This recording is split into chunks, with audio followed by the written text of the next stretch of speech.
Okay. It is 7 o'clock, and I'm going to call this meeting to order with a moment of silence and a salute to the flag.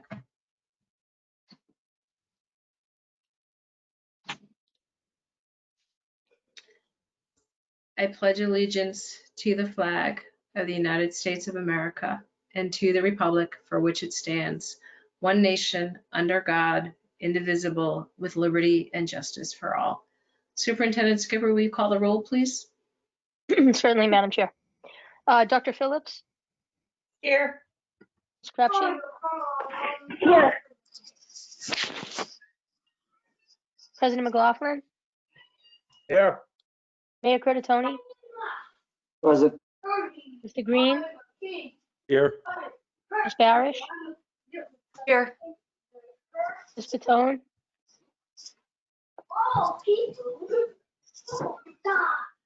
Ms.Pitone?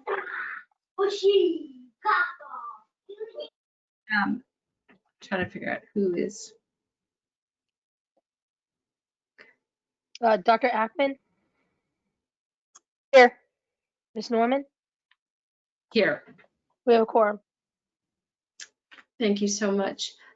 Ms. Santiago, I don't see, were you able to confirm with our student reps? I know they were here, was it last week, whether they will be joining us tonight? I don't. Both Sibby and I reached out to them on Friday and we didn't hear back from them. So I don't believe they'll be here with us tonight. No, and I don't. I believe Brian had a family, a previous engagement, and I'm not sure about Natalia. Okay.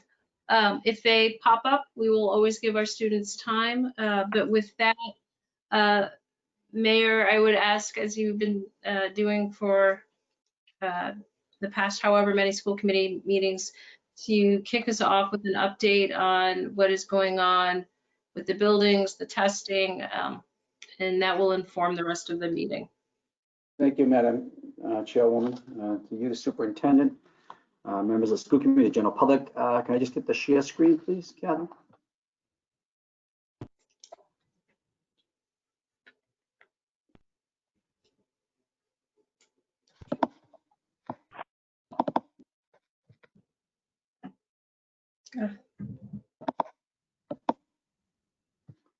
Okay, can you see that, Gary?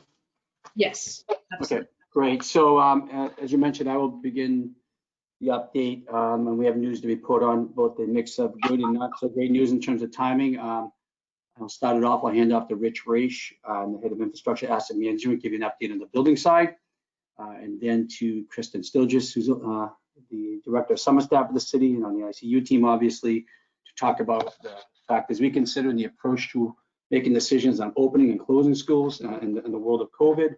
And then I know later on, Madam Chairperson, the committee and the public will hear from Doug Kress, the Director of Health and Human Services. So slides that you've seen before, I'm going to go right over. We all know though how we're framing our approach between, to achieve phased reopening between internal and external factors and how those align. You've seen a lot of what we've done on the in-person social distancing and other safety measures are put in place. So I'm going to go through these. Again, these are baseline safety measures. They're established over the summer. We discussed in many meetings since then. Again, we just remind everyone every meeting because we're an important component and factor to how we stay open in a sustainable way. And we're still, analyzing the bus transportation and transportation issues as part of this approach. But I do want to hand over right off the bat to Rich Raish, where we are with work around the building adjustments to allow for safe airflow in terms of air building and ventilation systems, and to achieve the highest standard and lowest, i.e. the lowest risk score. Again, there's a mix of news here, and I'll let Rich take it from here. Rich? Thanks, man. Tell me when you want to switch the slides, Rich. I'll handle it. Yeah, we can go to the next slide. Thank you.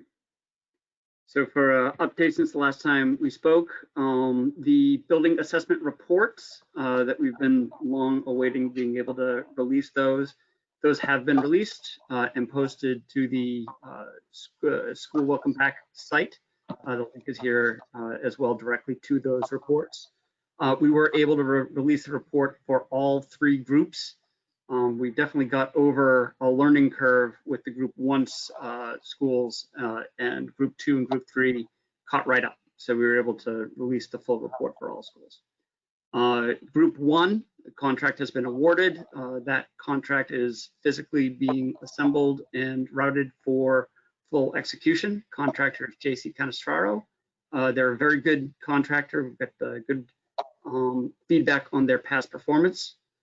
We've awarded the group 2 schools to TJ Gallagher, certainly a very good contractor for work with this sort of specialty. We're assembling that contract now, and that will start making its way around for execution. We did receive the quotes for group 3 as well. We've performed the initial technical review on those. Just a couple of points of clarification that we need to go over with the contractors to make sure that everything is accounted for there. And there were good news is that there were no showstoppers there. And we anticipate being able to award on that this week. Next slide, please. Yeah, in terms of the next step, the contractor for group 1, they are meeting internally to kick off the project tomorrow.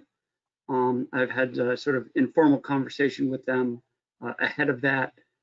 As soon as they finish their internal kickoff tomorrow, they will send me at least a bootleg version of their schedule so that we can tighten up our planning. Of course, through official channels, they will have to submit that to our consultants, and our consultants will vet it. But we want to be able to keep Somerville Public Schools as informed and up to date, up to the minute on our progress. So we anticipate sharing that in the vein of being able to plan forward. Group 2, our next steps are to process the contract and then get their kickoff scheduled as well. Group 3, as I said, we anticipate being able to award that this week, and then we'll start that, sort of same process there, assembling the contract and kicking that off. As we get more information and as the contractors refine their work plans and their schedules, we'll be releasing that information to Somerville Public Schools and the school committee. Next slide, please. So in terms of building completion dates, we've got some bad news and some good news. Again, the contractor is kicking off their internal coordination tomorrow, so we'll have a better idea of schedule moving forward. But initial conversations with them indicate that supply chains are breaking down, largely due to COVID and demand, and that the lead times for the equipment and the materials are longer than what we were anticipating even just last month. This is something that we're actually seeing across the board in our construction project. We've been phenomenally lucky on the high school. We've had, since we had a couple of cases, late spring and over the summer, but luckily none of our tradespeople at the high school have had COVID. However, we're seeing supply chain and some manufacturing that goes into even the courtyard area in front of the high school. Those crews and those supplies are being impacted by COVID.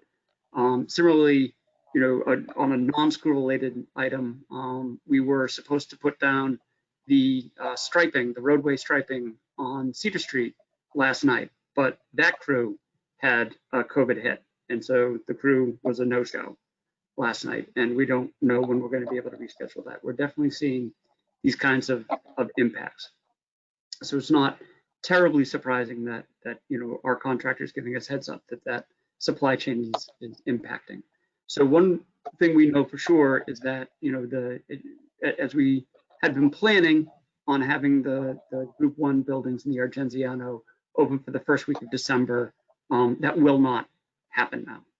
We're working to figure out what the time frame is for opening that, but we know for sure it will not be early December. A little bit of good news on the other side is that Group 2 and Group 3 buildings are ahead of what our initial schedule was. As I said, we definitely got over a learning curve on getting these quotes in place and understanding the scopes of work with the Group 1 building, and we were able to apply all of those lessons learned to Group 2 and Group 3. So in terms of our awards, we're ahead of schedule on Group 2 and Group 3, whilst we will still likely have supply chain issues on implementing that work. At least we're moving a little bit quicker on the front end of that. Next slide, please. So our next step, again, for then translating that into building occupancy, we clearly share Somerville Public Schools' priority on getting all the students back in as soon as possible, particularly following the phased return schedule. And we will be communicating on a near daily basis as we get information from our contractors and learn more about how quickly we can move these building projects along. We are fully cognizant that all of these things have impacts, tangible impacts to families and to the students, and we are definitely moving as quickly as possible. But there's just so much uncertainty that we're dealing with right now, particularly with rising COVID case rates nationally and in Massachusetts, that are having some real impacts on our physical capacity to do this sort of work. We're continuing updating the school committee as we finalize these, and I do anticipate there will be another parent town hall upcoming where we'll have additional updates. So that's where we are with the buildings. Unless I have one more slide, which I don't think I do. Yeah, that's it for the building updates, and I'm happy to turn it over to Kristen. Well, actually, I'm gonna just go through back to me. So I'll hand it over to Chris. Thanks, Rich, and Mr. Rich will be able to take questions. I'm just gonna move quickly through the testing and contact tracing protocols and the operational slides because there's no substantive change. One, as a result of where we are with the buildings. Again, we've seen, we've already talked about in the committee, we're considering policy as in regards to the Board of Health order as it relates to testing and the implementation plan. The Board of Health order still clears out states and makes clear what has to be executed in order to be in compliance with it. Again, the school committee is considering policy as well as appropriate exemptions. Again, we went over the previous meeting, the testing working group. This again, the folks on the testing working group to illustrate who's participating in those conversations.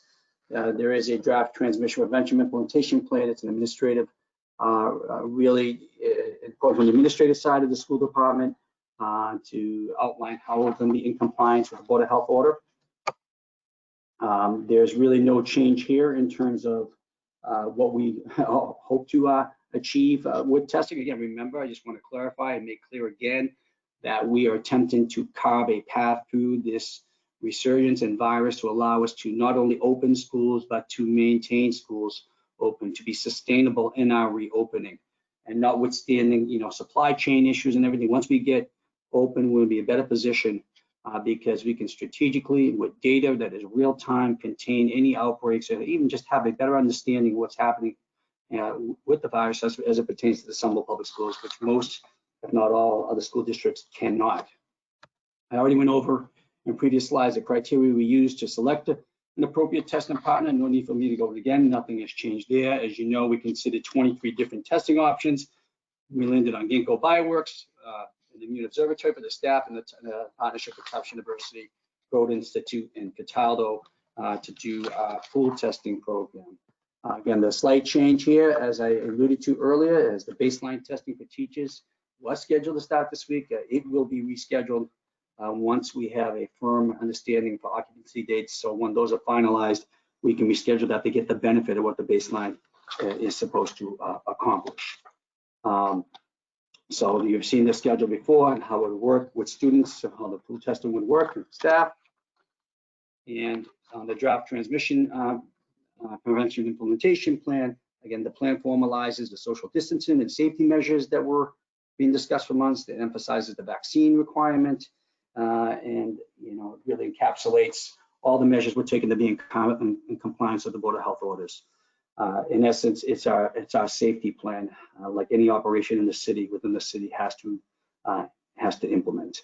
At this time, I'm going to introduce Kristen Stilgis. She's going to discuss the framework for opening and closing schools, which is something I know this committee and the public has been awaiting.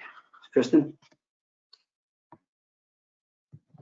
Good evening.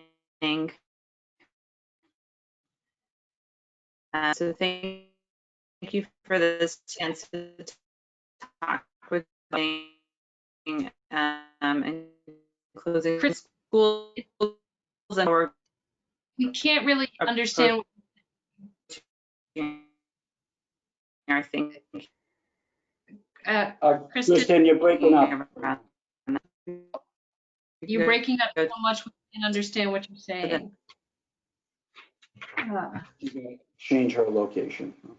Okay. I think we are all very sympathetic to that. We have been placed and are really working very hard. Kristen, you're still reopen. Still can't hear you. Number one. Kristen, we still can't hear you. Is the audio not working? All right. Let me. Right now, that's good. Matt has been misbehaving. All right. And we can do a plan B. Hold on.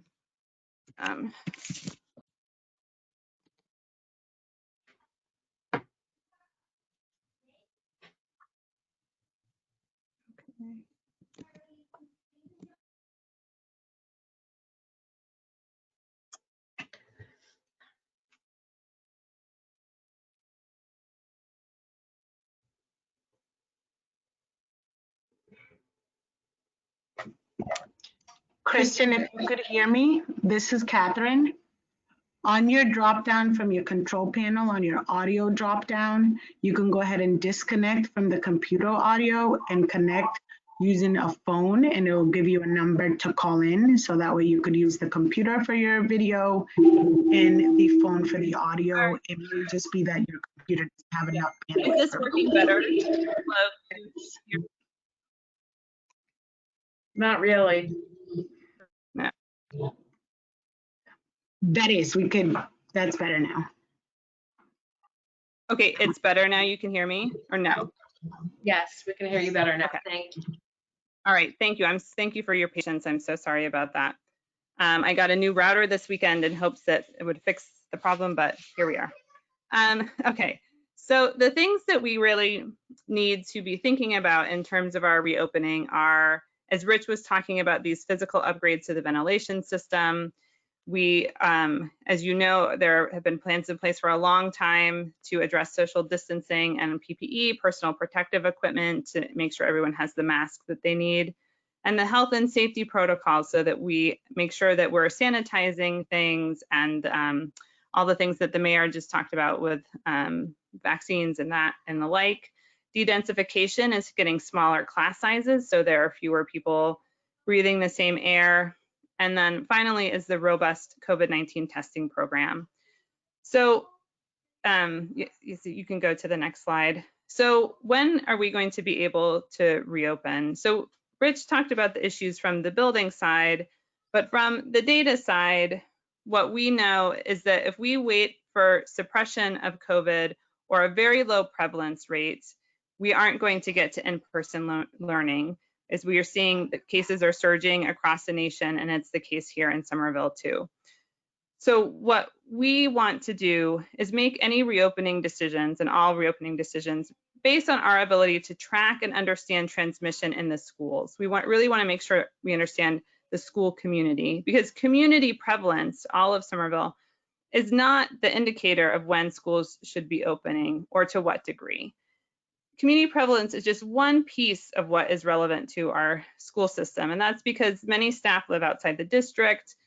The people who are getting tested are maybe not from the same demographics as the people who are using the community testing. Like, for example, we saw a lot of people wanting to go vacation in Maine, get tested over the summer, and now people who are wanting to travel for Thanksgiving are trying to get tested. So that's not necessarily reflective of the school community. And so just relying on community prevalence data puts us at the mercy of other systems and factors that we will never be able to control and don't give us a good picture of what would actually be affecting our staff and our students. So reopening should primarily be driven by our own ability to create a safe environment for staff and students, so the building work Rich talked about, and having real-time data about any possible COVID transmissions within the schools. So that's the testing that the mayor spoke about. So if we can go to the next slide. Okay, so when we get to the place when schools are open, we are going to have so much more data that's going to help us make decisions once they are open about staying open. Because we have a very robust testing protocol that we're recommending, we believe that we'll be able to keep schools open longer for in-person learning and give us the data necessary to potentially not have to close, because we're going to know if there's transmission happening in the schools. So as a result, our decision-making about adding additional phases or closing school will be guided by the data that we're getting from our SPS testing program and contact tracing. Data about what's happening in the city and in Middlesex County and then the state around us will be used to help us better understand the context. They'll be, kind of coloring the picture, but not the main data we'll be looking towards. We can go to the next slide. So it's going to be really important, of course, to be communicating with parents and staff about any positive cases and closures. So decisions about closing schools will be made on a classroom by classroom basis. So that would be if a pool were to test positive, that those students would go into remote learning for 2 weeks. And then on a school by school basis based on what we're seeing in the data. The schools are working on establishing a communications protocol to guide the communications with families around positive cases once we're back in school, and SPS staff would be able to answer questions about that. So we can go to the next slide, please. So this is kind of depicting how we're thinking about decision making. We really are going to center our decision making on what we're seeing with the SPS testing program and the contact tracing data. This is going to start with baseline testing. The baseline test is going to tell us what is happening within our school community, and that will help inform our decisions about opening once the buildings are ready for students and staff to return. But also then once we get the regular screening program going, we're going to be able to move forward really understanding what's happening in our schools. So go to the next slide. So I'm going to walk through some of the areas of interest that we're going to be looking at, and then do a deep dive to say what specific indicators for those people who are real data wonks, so that we can dive in that a little bit deeper. So one of the first things that we need to really understand is our transmission prevention strategies, are they working? And how are our operations working? So we're interested in seeing our classrooms having to return to remote learning because a member of that classroom has tested positive. Our staff available to support in-person learning? What are the ASHRAE risk scores for school buildings? So that's this 1 to 4 scale that Rich spoke about. We want to know the COVID test turnaround time to make sure that we're getting the information we need in real time. And then also, how successful are we on the implementation of these COVID health mitigation measures, which are the consistent and correct use of masks, social distancing to the largest extent possible, hygiene and respiratory etiquette, everyone will be coughing into their wings or with their masks on, sanitation and disinfection protocols, and the contact tracing capacity and quality. We could go to the next slide, please. So, and of course, we're also going to be looking at health data. So we're going to be looking at the case counts on a weekly basis, and we're looking at them, so disaggregated kind of means broken down. So we're going to look at them both by school and by cohort. So if we are seeing many cases in a school, we want to know if it's cohort A or if it's cohort B or the students who are there for full-time learning. Also paying attention to positivity rate and the source of infection for our positive cases, because we want to know if the transmission is potentially happening from the schools. One thing we would like to track, and we're going to have to see if it will work out in the data for us to determine this, is positive secondary infections from SPS positives. So this means if somebody is positive in the school, how many people might they be infecting in the course of their infectious period? And we'll be looking at all of these indicators by school and for the district as a whole. So if we could go to the next slide. So we're also going to be looking, as we mentioned, for this broader context to understand kind of the soup we are swimming in, our average daily incidence per 100,000 and a 14-day average, our 14-day rolling average of cases, the positivity rate, community testing rates and capacity, and contact tracing capacity and quality. And so for the next slide. So those are kind of the things we're looking at. And before I talk about the actual specific indicators that you'll be seeing in our dashboard, I'm going to talk about how we're planning to use the indicators that I'll be presenting. So we're going to use these to help us assess and understand the risk of transmission we're facing across the school system and the community. But these are not and cannot be thresholds that would individually trigger a closure. What we have been seeing, and from my role as the planning chief and working with the data on an almost daily basis around COVID, is these factors are all very dynamic and interconnected. And so what we're seeing is just one piece of data is not enough to make a decision. We have to look at these holistically. So our decision making will need to be dynamic and factor in what's happening across all the indicators, of course, as I described, with greater weight given to our SPS specific indicators, so that what we're going to try to do is, of course, balance the provision of in-person learning and all the benefits that students get from that with the safety and well-being of our students and staff. The reason we are not setting thresholds is there's several. So one is that we've been looking around and there are no best practices that we've been able to draw upon. And even many of the universities, they've set theirs by the number of isolation beds that they have available. That doesn't apply to us. And when we've seen other school districts set specific thresholds, we've seen them find them not to work for them, or they end up changing them very quickly.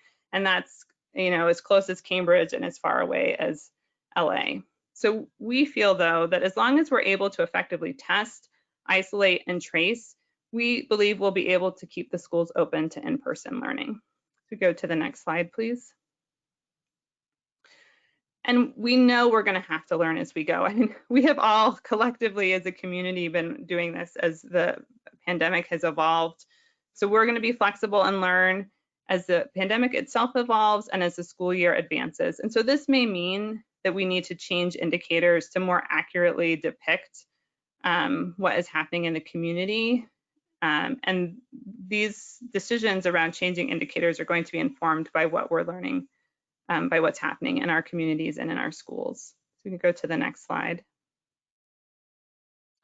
So I'm going to walk through the very specific indicators. And so this is definitely for those who really like to deep dive into data. And I'm also happy to answer questions or explain anything at the end. So the ASHRAE risk score for school buildings, I think by now you're pretty familiar with those. But we're going to also be looking at the percentage of staff available to support in-person instruction, or in-person learning. And we'll be looking at that for both instructional and then for support staff, because they each play a special and different role in the school community. Looking at the percentage of test results turned within 24 hours, we have every reason to believe that this is going to be very, very high, but it's something we need to look at closely. And the number of percent of classrooms returned to remote learning. And again, this would mean that a member of the testing pool or an individual had tested positive in that classroom. So the next slide, please. So for the CDC mitigation measures, I know this was a question that came up last week. So what we are going to be looking at is the percentage of schools reporting high compliance with mask wearing, the percentage of schools reporting high compliance with social distancing requirements, the percentage of schools reporting high compliance with hand hygiene and respiratory etiquette, and the percentage of schools in compliance with school cleaning and disinfection protocols. And I'll explain how we're going to do that in a couple slides. But before that, in the next slide, we're talking about our contact tracing indicators. So these indicators will be shared both for the schools and at the city level. So our contact tracing team will be looking at these numbers both for the community as a whole and specifically within the Somerville Public School District. So the percentage of contacts reached within 48 hours, the percentage of household contacts completing an individualized testing plan. So that's our contact tracers will be working with anyone who's considered a close contact to make sure that they get any appropriate testing depending on their exposure, and the same indicator but for community contacts, and looking at the number of cases identified as coming from an SPS source. This is a particularly important indicator because it's an indicator of transmission happening within the school. We go to the next slide. So then how are we actually going to track these last few types of indicators that I talked about? So for the mitigation measures, we'll be working with the principals and asking them to report on compliance that is informed by teachers and staff. And we're going to be developing reporting guidance that they can use to help so teachers and staff can do this, asking them about the questions on mask usage, social distancing, hand hygiene, and respiratory etiquette. We'll be working with the DPW building foreman to report on compliance with the cleaning and disinfection protocols on the custodial staff that they supervise or with them. And then the HHS contact tracing team will report on the capacity and quality of the contact tracing operation. So the next slide, please. So the two health indicators are going to be weekly case counts, again, disaggregated or broken out by school and cohort, as well as looking at the district as a whole, and also looking at the percent positivity. This will be tracked on an individual basis because for the pools, eventually all of those individuals, if they become positive, will be tested individually. So go to the next slide, please. And so again, the very specific indicators we're going to be looking at the city, county, and state level is the average daily incidence per 100,000, and that's for the last 14 days, and also the percent positivity. And we want to look at it both with higher education testing, so that includes the numbers for the Tufts screening program, and without. Because Tufts is testing so many individuals on a weekly basis, if we only looked at the number that the state reports, which includes higher education testing, that is going to suppress the number because there's so many people being tested. So we want to also be able to look at it without, so we can understand what's happening in the community, kind of separate from the Tufts screening program. So the next slide, please. And then, so our Somerville indicators is a 14-day moving average of new cases. So how many new cases are showing up each day averaged over the last 14 days. And the number of Somerville community members tested in the last complete week. So we want to make sure that our community members are still getting tested. So the next slide. We want this to be a robust decision-making process. And so SPS and the city are establishing an advisory group that it will be together looking at the data that's coming from these indicators. And this group will make recommendations to the mayor and superintendent around school opening and closing. This group will include representatives from the school community, the school committee, the COVID incident command system, which is called the ICS, and also the parent community. And the next slide, and the last slide. All of these indicators will be present on the SPS dashboard. There is a current dashboard that has just a handful of indicators. Now that we have selected the whole suite of indicators we plan to use, Brianna Noonan, our dashboard whiz, will be updating the dashboard so that we can see this information, and it will be publicly available to anyone in the community. Thank you.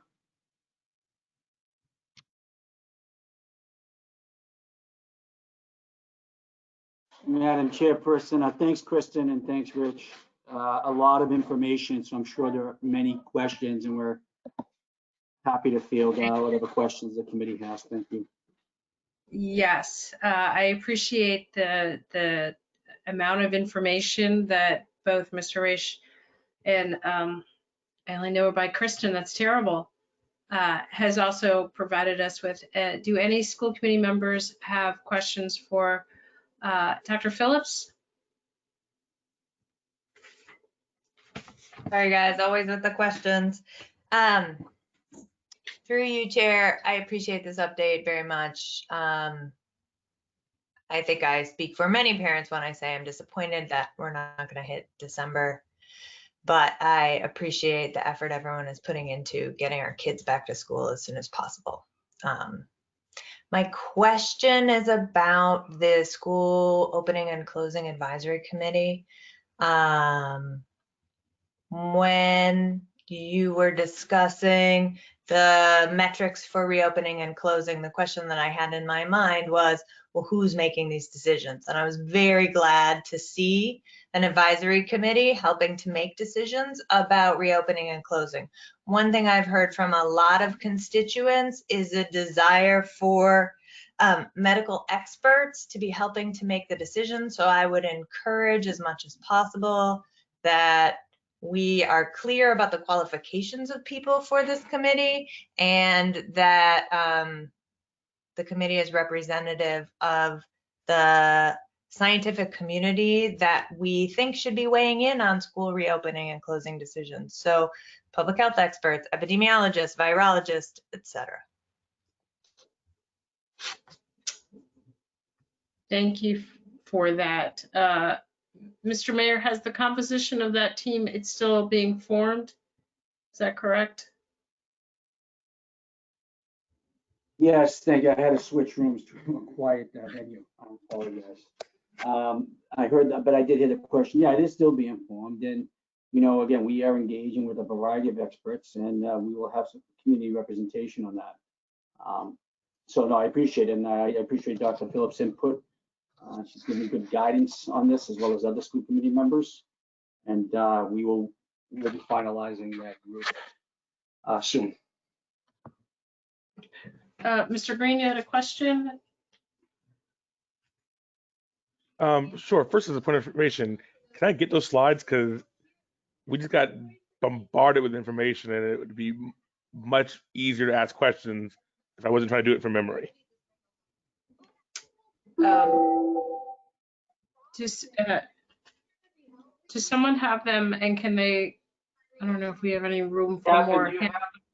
Or else I can email them. At least send it to school committee members, but we should also make it public because there is an awful lot of information.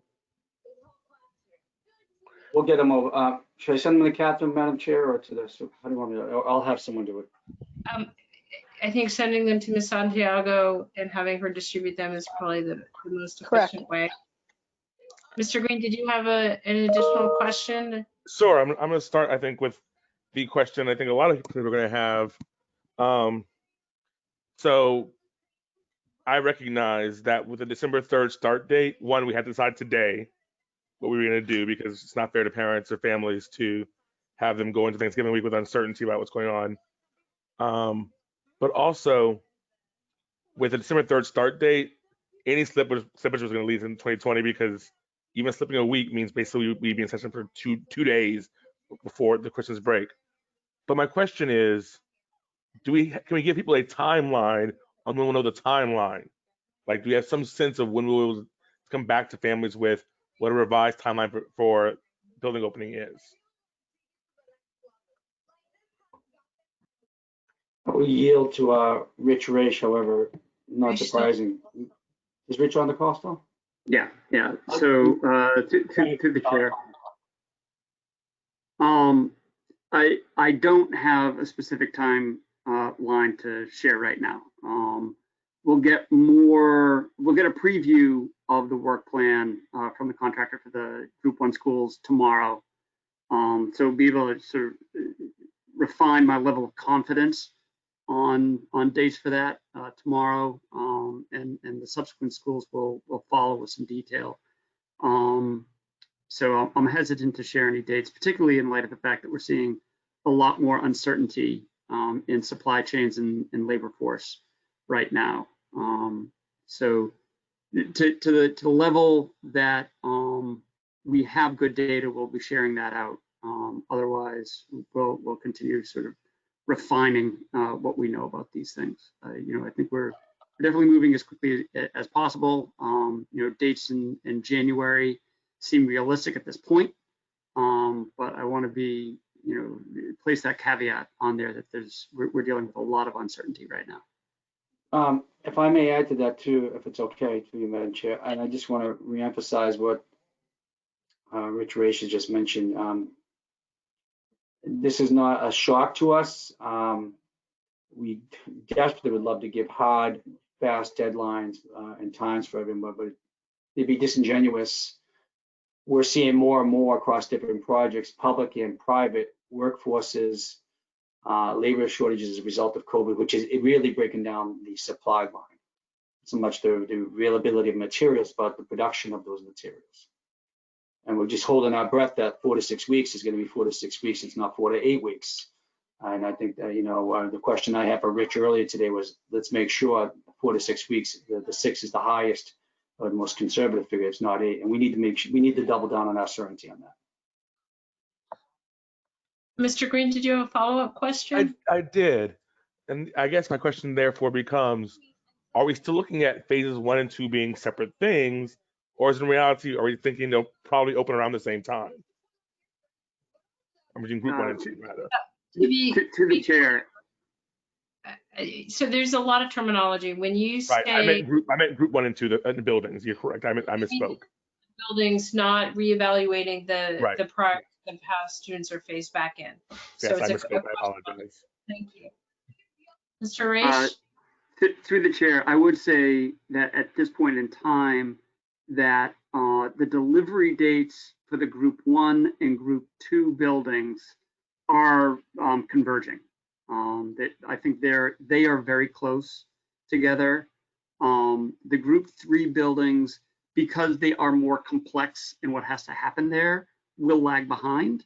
But I'm thinking they're lagging behind by less than our original thinking was at this point. So I'm trying to have a confidence band on when we can deliver each one of these schools, and certainly are sharing this as we're getting, almost real time data from the contractors at this point. But I think in terms of planning, one can almost think of group 1 and group 2 together, and group 3 very shortly thereafter. So just for everyone's benefit, people who haven't been following this incredibly complicated terminology, can someone restate what groups 1 and 2 are? So group 1 is Argenziano, Capuano, and West. Group 2 is East and the Mods. Group 3 is then the Healy, the Kennedy, and Winter Hill. Mr. Raish, while we have you, is there word on the new high school? Hi, Maddie. What is the timing on that building? Has that changed as well? So thank you, Chair. The glide path for that is that we are wrapping up the heavy construction on that, and the large labor force. We have, rounding up, we have about 300 tradespeople in that building working just about 16-hour days, 7 days a week right now. It's an incredible lift, and in terms of the construction, we are trying to get the heavy work across the line at the end of this month of November. That then will allow our architects to go through, do the quality check on everything, what we call punch list. There is always some odds and ends that tradespeople will have to come back and fix. So we're giving ourselves the month of December to do that. The architect has to make sure that everything's perfect. We then need the sign-offs from City Inspectional Services Department. So again, that's all sort of December. At that point, the population of tradespeople in there and sort of the safety that we have around heavy construction becomes significantly less. We anticipate being able to work with Somerville Public Schools to start doing some of the logistics planning and wayfinding, the stickers, all the things that have already been done on the other 8 schools. We'll be able to get in and do that in the month of December. And if everything goes according to plan as it is right now, we would be able to turn that building over right after the new year. Now that of course, Somerville Public Schools will then have to do some space planning. Again, as we've said all along, some of that planning has to do with when we know we'll be able to deliver the other schools like the Kennedy, in terms of who goes in there and how you do those logistics. But we anticipate being able to put that right into the mix of available real estate right after the new year. Okay, thank you for that important update. Ms. Pitone, I know you were requesting the slides, but do you also have a question now? I'm not sure whether or not you've received the slides yet. Or should I go to Ms. Barish? Ms. Pitone? Go to Ms. Barish. We haven't received the slides yet. Okay, Ms. Barish? Thank you. I'm just toggling all these buttons here. Sorry. I just wondered if anyone can talk a little bit about test turnaround time. I know right now it's not necessarily hugely relevant when we've already decided that, you know, we're not doing baseline testing next week. Anecdotally, my family is waiting for a test result, and the test was taken on Friday, and we still haven't heard anything. So I guess I'm wondering if does community testing rate impact our turnaround time, or are they separate systems? I guess that's the question I want to know. So as COVID rates increase in the community in Massachusetts and more people are being tested and there's more demand for tests, are we expecting to be able to maintain a 24-hour turnaround time because they're separate systems, or are they not in fact separate systems? I hope that makes sense. And welcome, Director of Health and Human Services, Doug Kress. Mr. Kress, can you take that question? Thank you, Madam Chair. Yeah, I'll do my best to answer the question. I believe the question is, will it change our timing for the school testing and the turnaround time for the testing? No, we are working with the Broad Institute, who will be running our tests for the school testing. And our turnaround time that we have with our agreement is that it would be within 24 hours. We do realize, so to your other question regarding community testing and some of the timing of the testing, I think that really depends upon where you're having the test done and which laboratory those are, the test is being run at. Some of our tests that we have here through our community testing, we use the CHA lab. Most of those are turned around within 24 to 36 hours. However, what we are finding that some communities or some testing facilities are using Quest Diagnostic. I'm finding that those test results are taking much longer. So I think it would depend upon where you're having your test done and which laboratory they would be using for that testing. Ms. Barris, did you have a follow-up question, or did that answer it? No, I mean, I think what I'm hearing is they're separate systems. Ours are going to be done by the Broad, which is a separate lab facility, and it should not be impacted by the rate of testing in the community. And inversely, our school testing should not impact the rest of the community in getting results to their own tests. That's correct. That's correct. Thank you. President McLaughlin, you have a comment or a question? Yes, thank you, Chair. You know, I just want to say that, you know, I'm not surprised to hear about this January change to January. I think it's probably the right decision to make, considering we're not ready to open these schools.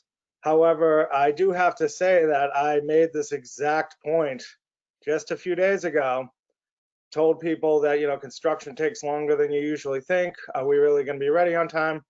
And I was told, oh, absolutely, we're moving forward. And then a few days later, I hear a presentation that says literally the exact opposite of everything that was said.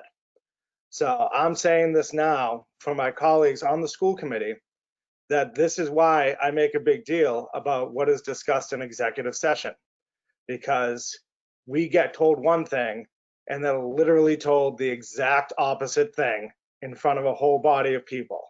And I do not appreciate that at all. I appreciate the caution, I appreciate the work of people, but I don't appreciate being told one thing and then being told an exact opposite thing, or reading an announcement in a press release about what's happening after we've been told the exact opposite thing numerous times. Thank you for that. Chair Norman, I would like to just clarify the record for President McLaughlin. The information about the supply chain, I did not receive that until 4 p.m. on Friday, nearly 24 hours after the City Council update. That would not have been anything I would have withheld from the City Council had I had that 24 hours earlier.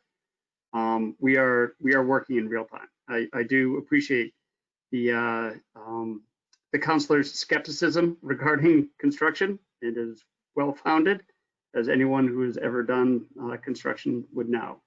But I don't want anyone to think that there has been any misinformation deliberately disseminated to either the council or the committee or any of the councils or committees.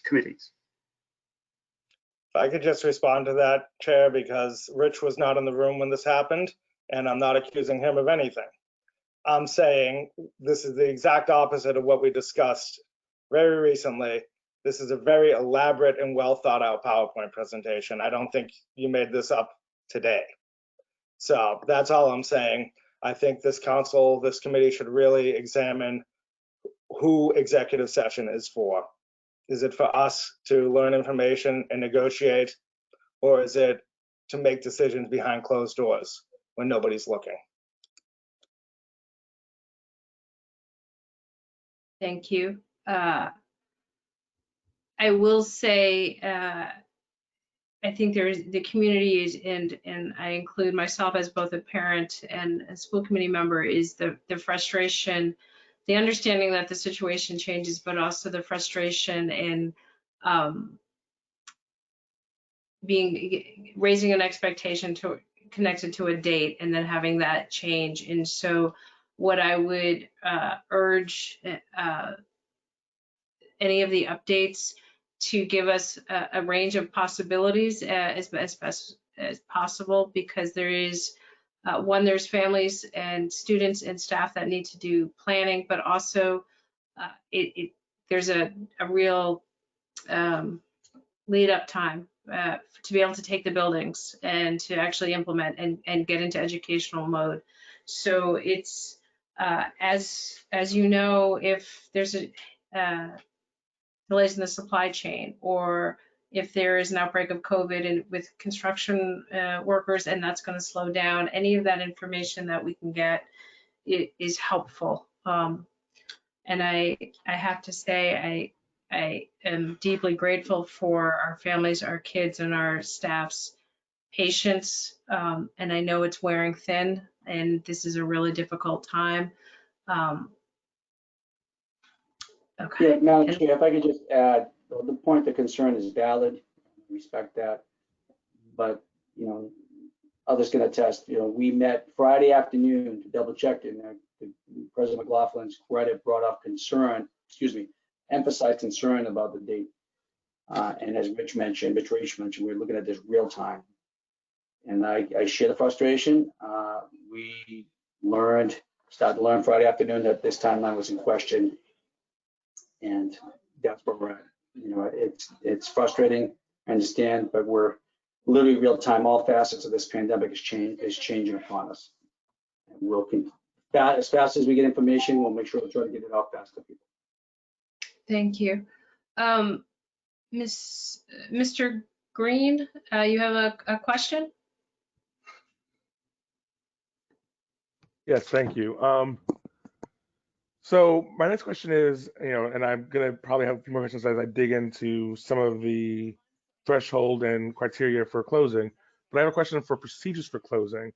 Given the whole point of developing these HVAC systems beyond the equity of having buildings that we deserve to have is resiliency. So presumably we're not looking to open and close on a day-by-day basis. That would be miserable for education, it'd be miserable for students, faculty, and staff.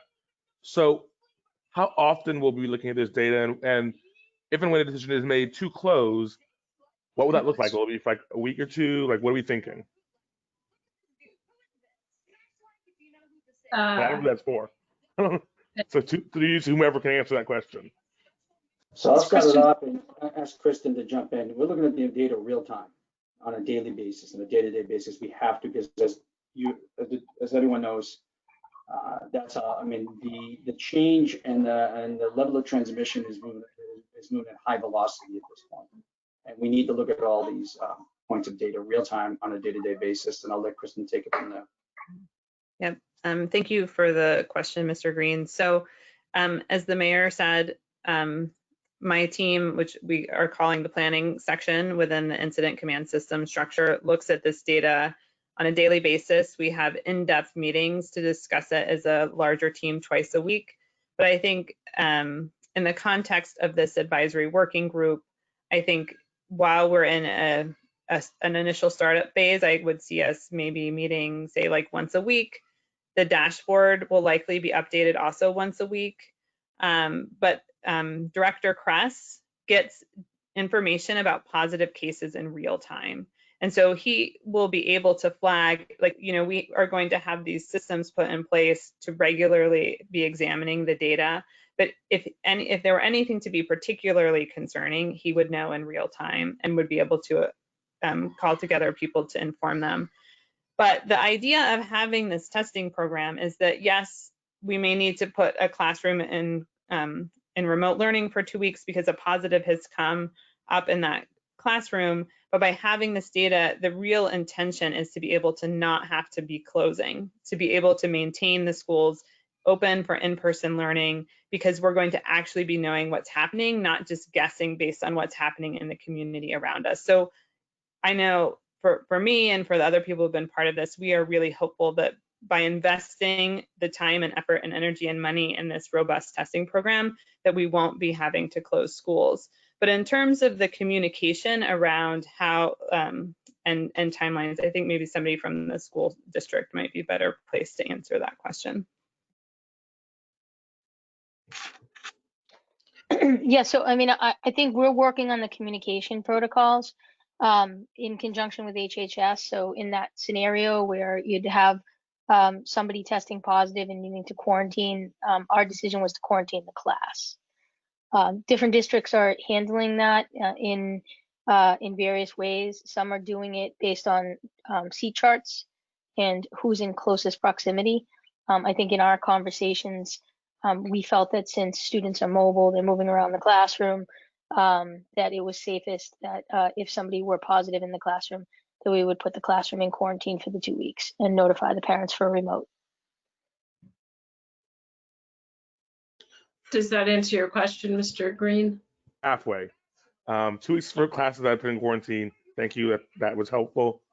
But the existence of a school closure advisory group and the threshold measures we've seen in a thing implies that while, yes, our goal is to not close schools, and I share that goal, we recognize it's possible. So in that reality, what does that look like?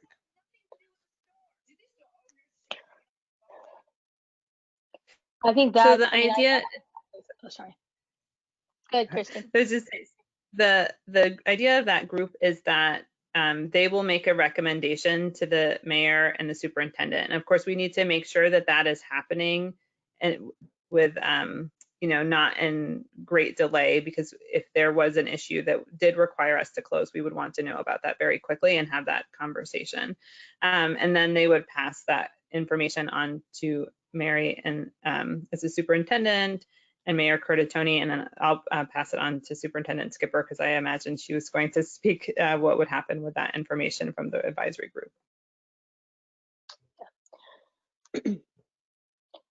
So I think Chair Green, I think Mr. Green, that I think the part that has to be clarified and developed is, for instance, how often and in what circumstances does the advisory council look at the data? If we're having singleton kinds of impacts versus seeing where you actually have multiple classrooms happening in a school. So I think that's some of the things that I think Kristen's talking about needing to as the group forms, come up with the protocols for how that information will get looked at, how often, and then how, most importantly, it would be shared with the school district. Does that get at your question, Mr. Green, at least for the moment? For the moment, yes. Okay. And also, I want to thank Ms. Santiago and let the public know that the slides, that whole PowerPoint slide deck is now in the handouts. And so if anyone is interested in that, there is a lot of information in there. And I'm now going to go to Ms. Krepchin and then Ms. Pitone. Oh, excuse me, Dr. Ackman, you had a follow-up question to Mr. Green's question. I'm going to go right to you then, and then we'll go to Ms. Krepchin. Thank you. Thank you so much. Forgive me if I've missed this. Who is on this reopening team and how were they chosen? It is still being formed. It'll obviously have the superintendent, the mayor, and I'm not sure. I believe someone from the school committee, there'll be representation. I assume Health and Human Services will be in there, but it's not that there hasn't been a finalized list. And the incident command system as well, and the members of the public, which we have not finalized that process of appointing someone. We're in the process Okay. of doing. So through you, Madam Chair, maybe to the mayor and to the superintendent, when will we know and how will it be publicized? Hope is we have that within the next week, to 10 days, have that finalized. But might need a few more days depending how we're selecting someone from the public. And that process will be publicized, and when we make a selection, it'll be publicized, and we'll communicate with the school committee as well in the city council real time. Thank you. Ms. Krepchin? That leads into my exact question, which was if a member of the public who has medical knowledge, is an epidemiologist, et cetera, wants to be on this committee, what should they do to express their interest? We'll put out, as we've done, we have a lot of experience. I know the school committee does as well, the city does, and we'll put out a pretty far-reaching communication and work with the schools on that to reach out and let people know, those people who are interested know how to do that. We'll be doing that relatively quick. Okay, thank you. Okay. Ms. Pitone, and then we'll go to Ms. Barish for a question. Ms. Pitone? Smooth. Bad lighting. Hi, thank you, Chairperson Norman. This is through you, probably to the superintendent. Very much appreciate the real-time information tonight. I think it's the most clarity we've seen on thoughts about what are going to be the go, no-goes for going back to in-person learning, to keeping schools open or closing them. And I appreciate all my colleagues' questions about the committee that's going to be in charge of that. It's fair to say that the earliest that students could return to in-person learning is January. Is that accurate at this point? We don't have an exact date, I know that.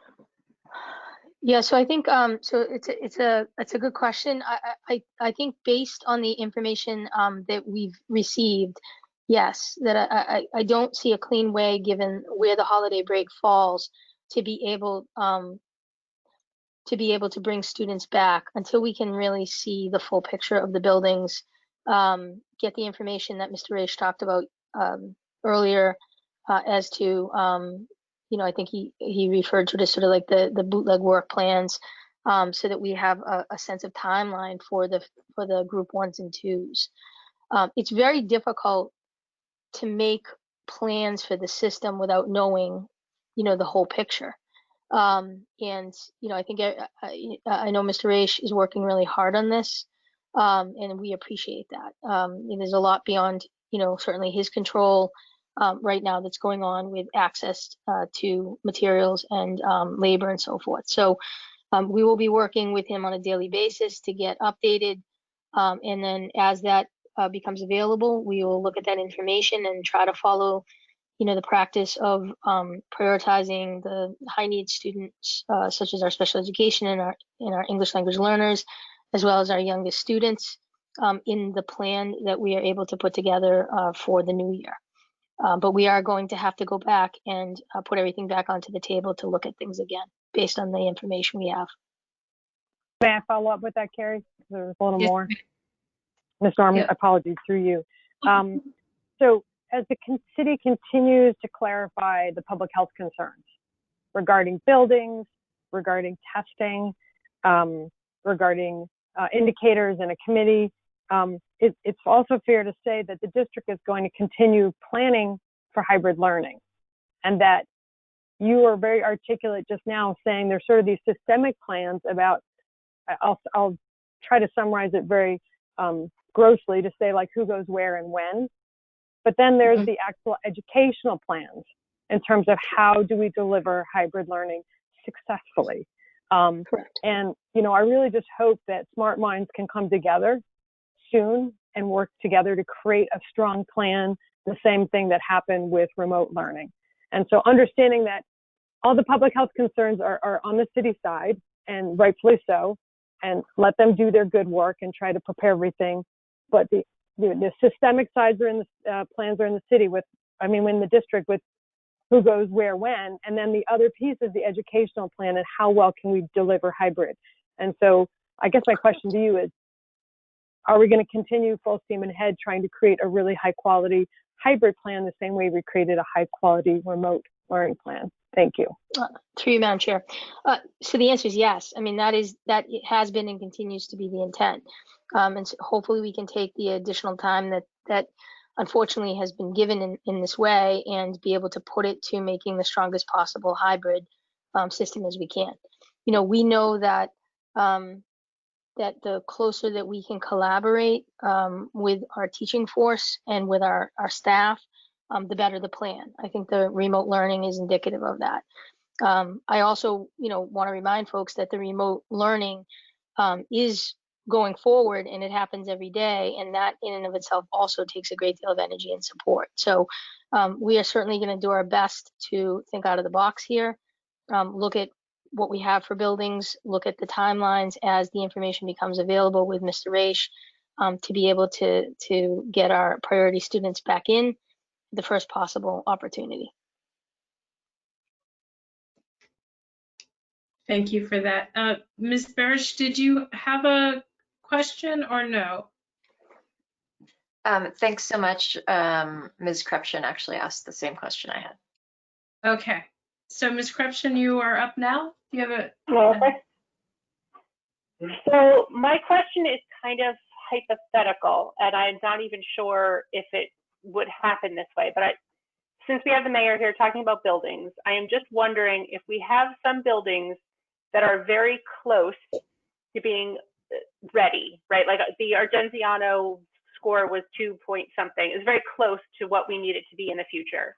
And I understand that we can't open it to large groups of classes, but I'm just curious if going forward, as these improvements are happening and we come up with some one-on-one tutoring that needs to happen that ends up being 10 people in a building. I'm making up numbers.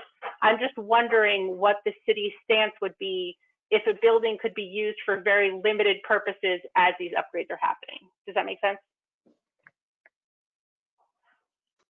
I Yeah, appreciate yes. flexible thinking in the question. Mr. Mayor? And thank you for the question and creative thinking. If we're opening as a school, the Board of Health orders stand as where they are. We have to comply with them. If there's another way to support learning, you know, we in the buildings are safe by our standards. Again, we'll support whatever the school department is trying to achieve, but it's against the backdrop of the Board of Health orders and protocols. I just want to be clear about that. But I appreciate the question. If there, and I'll say this too. Any way we can do that with any city or private building, we're looking at any means possible. Right now, we're exploring those options. But I would also want to clarify, when we see an option that on the surface might seem pretty good, by the time you get to all the, you try to figure out all the requirements to meet a certain population, all the other regulations that get triggered, we find ourselves in a situation where that timeline just collides with the timeline of schools anyhow. So it's part of our frustration. But going back to your question, I just can remind everyone we have the Board of Health protocols which stand. If there's another form of community learning and support or programs that support our overall learning, as right now, consistent school policy is we'll consider everything and try to support that. Okay, thank you. Thank you. And are there any other questions from school committee members? Okay. I'm sure more to come. We will continue at least at the next two school committee meetings, I'm sure into the new year, having the mayor come with staff to be able to continue these updates for the community as more information becomes available. And those won't be the only forums, but I think people can expect that this update will continue on. And so with that, we are going to go to item number 3. Oh, no. Yes. Item number 3, excuse me, approval of minutes for Madam the Chair? August 2020. Yes. Mr. Green? And I think Ms. Pitone was first, but I do have a question, but Ms. Pitone? Oh, I did not see that. I'm so sorry. Ms. Pitone and then Mr. Green, thank you for calling my attention to that. Ms. Pitone, the floor is yours.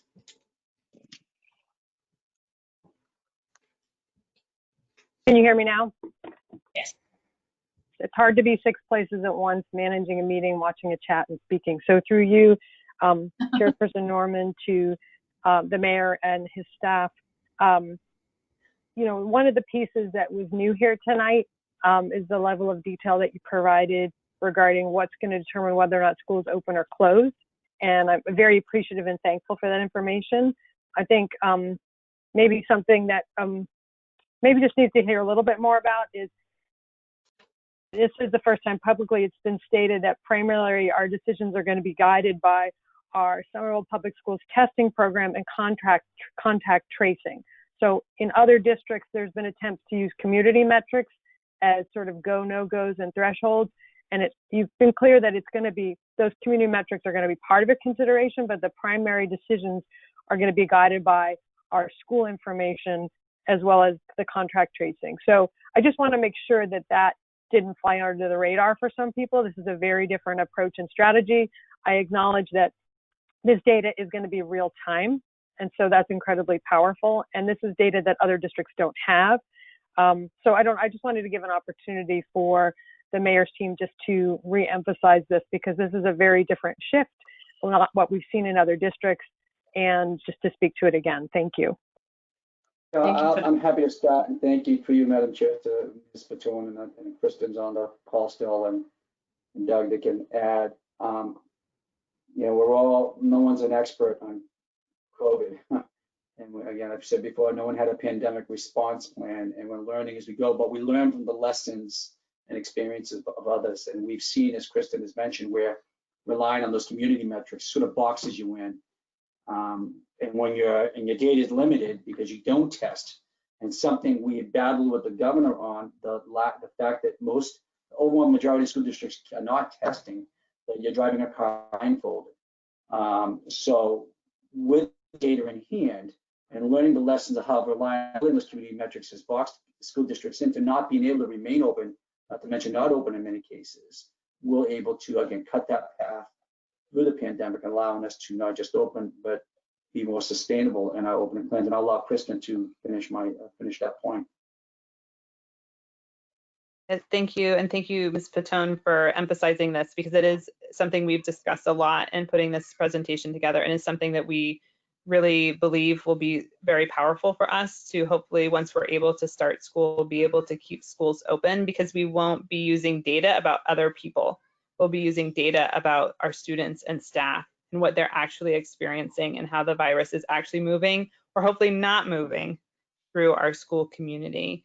And so it's going to take a really strong partnership between our testing partner and the city and the schools, but we are all really working together really closely on this to make that a really successful partnership and to really have the best understanding possible of what's happening with our staff and student in this virus as it continues to evolve. We are always learning, and we're always trying to see what's happening with other districts. And this is, why we really, really believe strongly in requiring testing across the whole school population, because that will give us this information so that we can make the best decisions possible for the school community and with the school community through this advisory group. Thank you. Thank you for that. Thank you for the question. And Mr. Green, thank you for speaking up. Your question? Sure. So, I know this is a struggle because we're all moving at 100 miles an hour, and this is all changing in real time. But it is, to put it mildly, not fair to, as a school committee. Sorry about the bouncing. I'm sitting on my daughter's bed for her request, and she doesn't quite get that. If she jumps, I bounce. So I apologize for that. but it's not fair to us as a school committee, to the parents, the families, to our staff, to be making these decisions as close to our last minute as possible.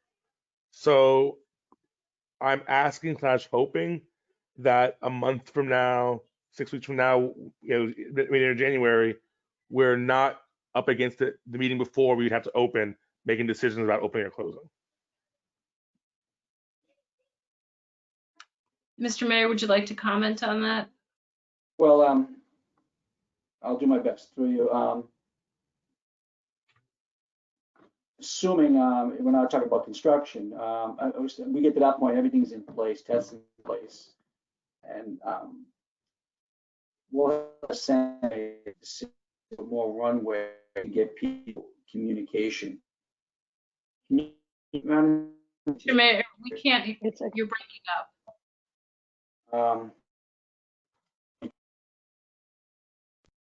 We can't hear you. That No, you're frozen. is that better? That's better. Really moves a difference. Well, now you're frozen again. So I think we're all having a technologically trying evening.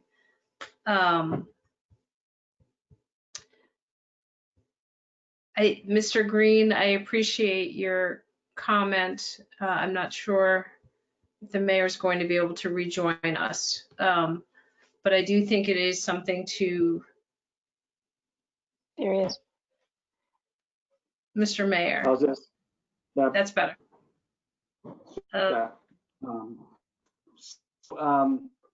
still remember the question, and I think Kristen and others joined in. The goal is always to give, obviously, as much runway as possible in terms of giving people proper notice. For data at our fingertips, real time, to tell us what's happening in schools. Imagine if we have information at that point, we're for the situation 4 hours, we're closing schools. We can see how the data is trending. At least give some indication or concern about it and feeling good about a trend based on testing that's going on in our school. We have a really prolonged outbreak across a broad swath of our school population. Just overnight, I'd be in a lot better position. I hope I answered it. Thank you for that. Mr. Green, did that get to your question or your comment? I think it's probably as good answers we're going to get right now. Thank you for that. Okay, seeing no other questions from colleagues, we will now move on to item number 3, which is approval of minutes, and then to public comment. Can I get a motion to approve the August 3rd, 2020 minutes, please? This is Emily, so moved. Andre, so seconded? There's a motion by Dr. Ackman, seconded by Mr. Green to approve the minutes. Is there any discussion? Superintendent, can I get a roll call vote on that, please? Certainly. Dr. Phillips? Yes. Ms. Krepchin? President McLaughlin? Yes. Mayor Ms.Pitone? Yeah. Mr. Green? Yes. Ms. Barish? Yes. Ms.Pitone? Yes. Dr. Ackman? Yes. And Ms. Norman? Yes. Motion carries. Thank you for that. So we will now move on to item number 4, public comment. Welcome and thank you to all who have signed up for public comment. Speakers will be allowed 3 minutes to present the material. However, the chair may limit comments to 2 minutes based on the number of individuals. And given the number of individuals, I will be limiting it to 2 minutes. Remarks should be respectful, professional, and addressed through the chair. If a speaker persists in improper remarks, the chair may terminate that individual's right to continue. Public comment is not a discussion, debate, or dialogue between residents and the committee. Members of the committee will not reply to public comment in the course of the meeting, though individual members may follow up and items from the public comment may be taken up in future meetings. The school committee will not hear personal complaints of school personnel nor against any member of the school community in public session. Individuals may address topics on the agenda or items within the school committee's scope of responsibility, such as the district budget, goals, policies, or the role of the superintendent. And the public is encouraged to submit comments in writing for inclusion in the public record. So I'm going to list 4 or 5 names and then call on you individually. So first up, we have Kinga Barande, then Lucy Datoldo, Meredith Elbaum, and then Michelle Lippens. Kinga, the floor is yours.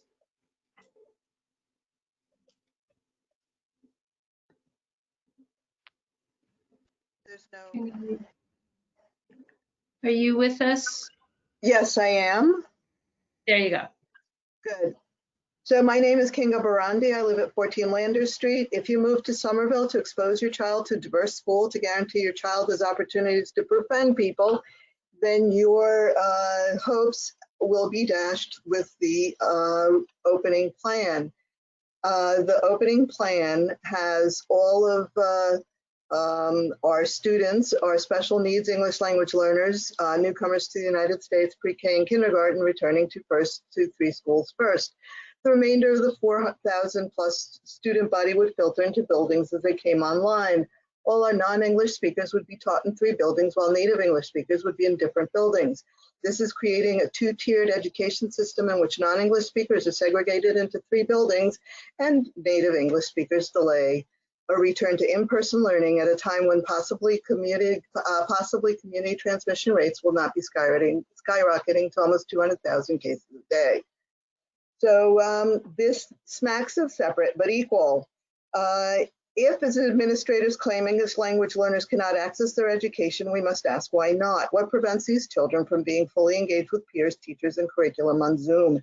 Is it a technology issue? If so, why not clamor for high-speed, citywide, free internet available for all students?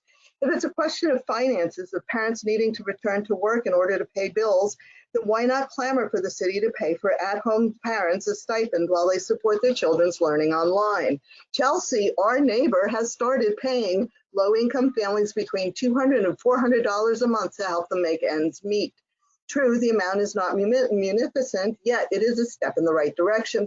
And I also want to point out that the Lancet in England put out a new 131 country study showing that school closings alone can decrease transmission by 15% on day 28 after closing. And reopening schools could increase transmission by 24%.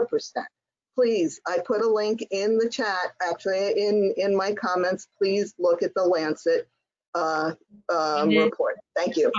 Thumbs up. Next up is Lucy Datoldo. Lucy, the floor is yours.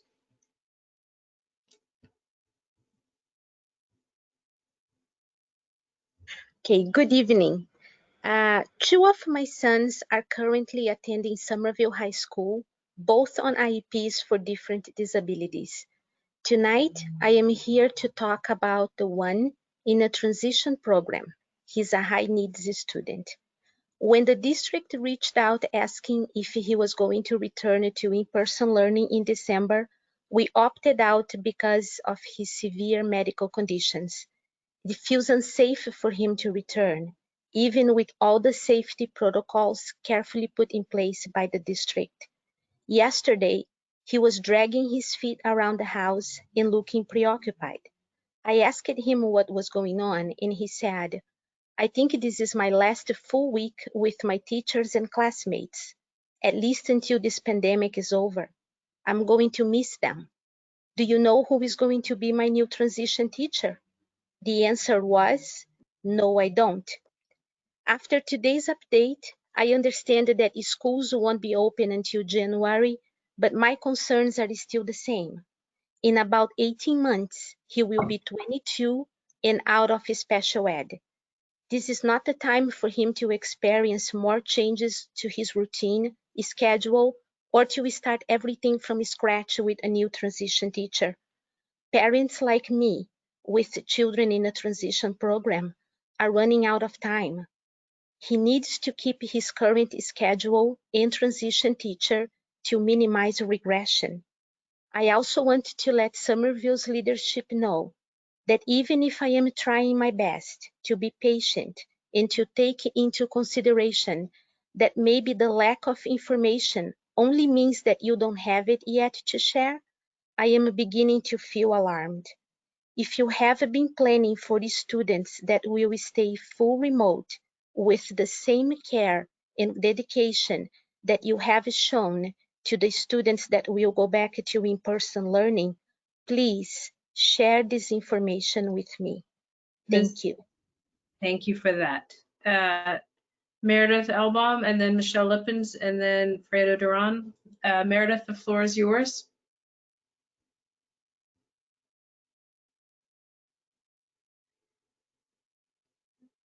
Hi, thank you. I was muted. I just want to start by giving a shout out to all the teachers who are working so hard right now. I don't feel like they're really being acknowledged enough. I know that the current remote learning plan is not working for many kids.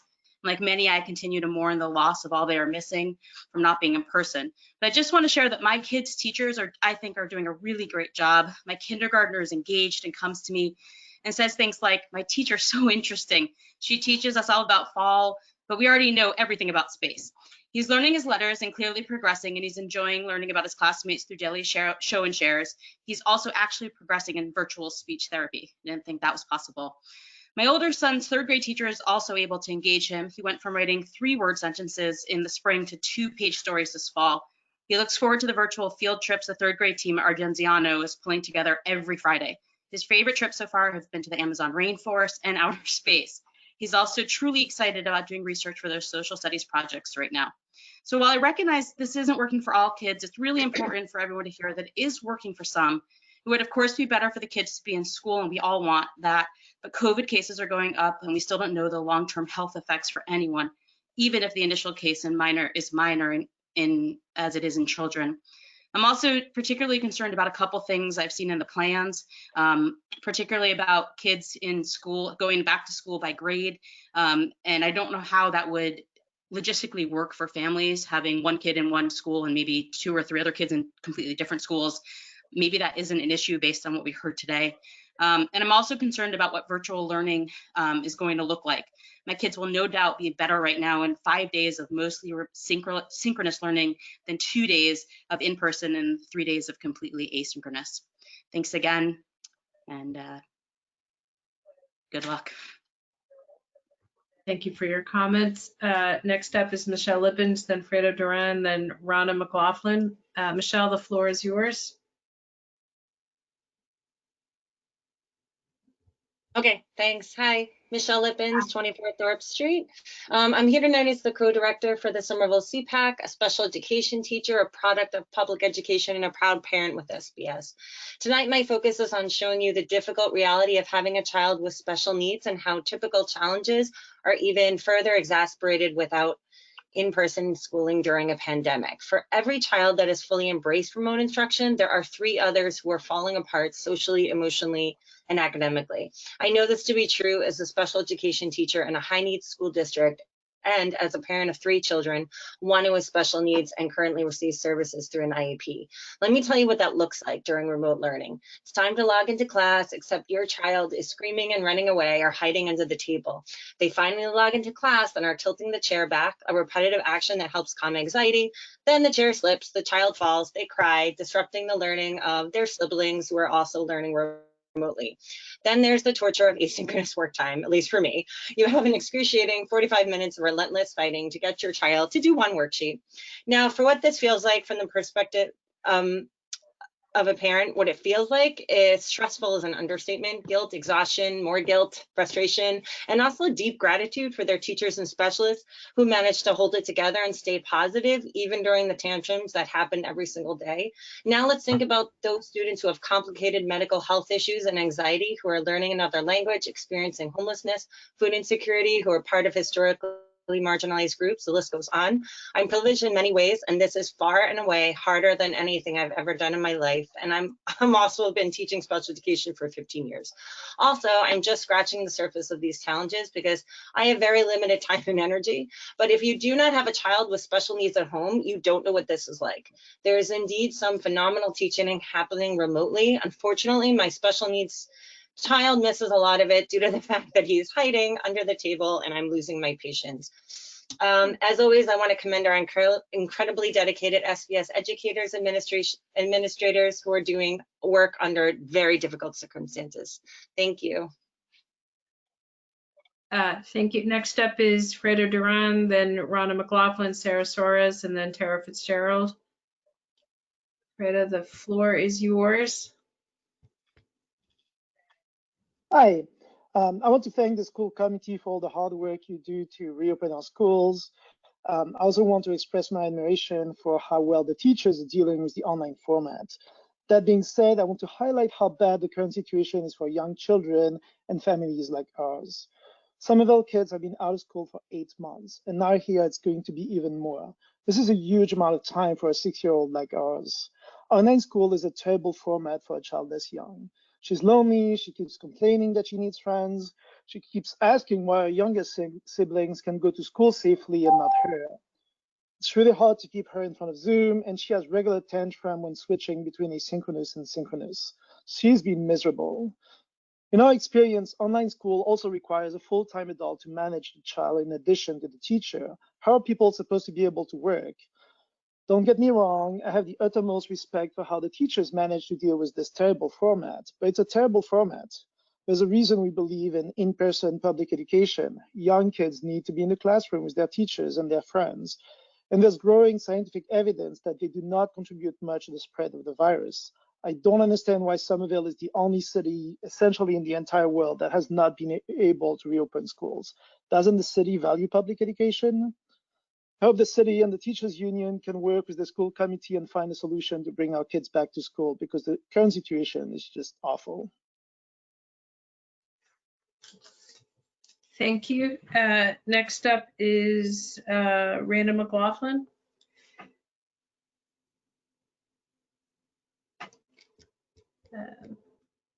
Seeing if you are muted. There you are. Hello. Hi. Hello. Welcome. The Thank floor you. is. Hi, I'm Rhonda McLaughlin of 96. Thank you. Rhonda McLaughlin of 96 Rogers Ave. What I want to focus on today is my family and our situation and how risky it is given the current model that SPS laid out. You see, we have 2 children, ages 4 and 6, but we also have full-time jobs in healthcare and manufacturing, and therefore can't support our child's needs for hours of remote schooling facilitation every day. My first grader is done Zoom school by 10:25. He's still learning, so it's a very high level of support that is required to get close to the number of hours a day of schooling she is entitled to. And SPS is not providing that. And so they both are in private centers, which we pay thousands of dollars a month for as we eagerly await return to in-person. Since the hybrid approach outlined by SPS would only allow them to return in person 2 days, we would continue sending them to private centers the other 3 days a week. Private centers who do not have the thorough testing approach or upgraded HVAC like the school would, increasing their potential exposure to the virus, which could be brought back into schools. Because of situations like mine, with families using care centers, camps, pods, or sitters for the 3 days they are not in schools, hybrid models have been shown to be the least safe option since they introduce so many more potential contacts. Rates of virus transmission have been shown to be lowest in full-time school settings versus remote or hybrid ones. Somerville is investing so much in a layered approach of HVAC upgrades and asymptomatic testing. To layer on that, the Swiss cheese of hybrid will negate so much of the work being done to ensure our student and teacher safety. Last night, I took a look at the numbers for phase 1 school opening. Between the Argenziano, Capiano, and West, there are about 1,300 students enrolled in a typical year. This year, as outlined in this reopening plan for phase 1, less than 650 children would likely be attending these schools in person, assuming a conservative estimate of 25%, selecting remote only. So if the goal of hybrid is to minimize class size, you've achieved that already, and there's no need to cut down that further. We're at half. Therefore, let's also remove the risk of hybrid and give these kids 5 full days a week of school to minimize the contacts and provide the needed support to ensure quality in-person education to the most vulnerable students in Somerville. Thank you. Next up is Sarah Suarez, then Tara Fitzgerald and Elizabeth Caffrey. Sarah Suarez, the floor is yours. Am I on? Yes, we can hear you. Okay.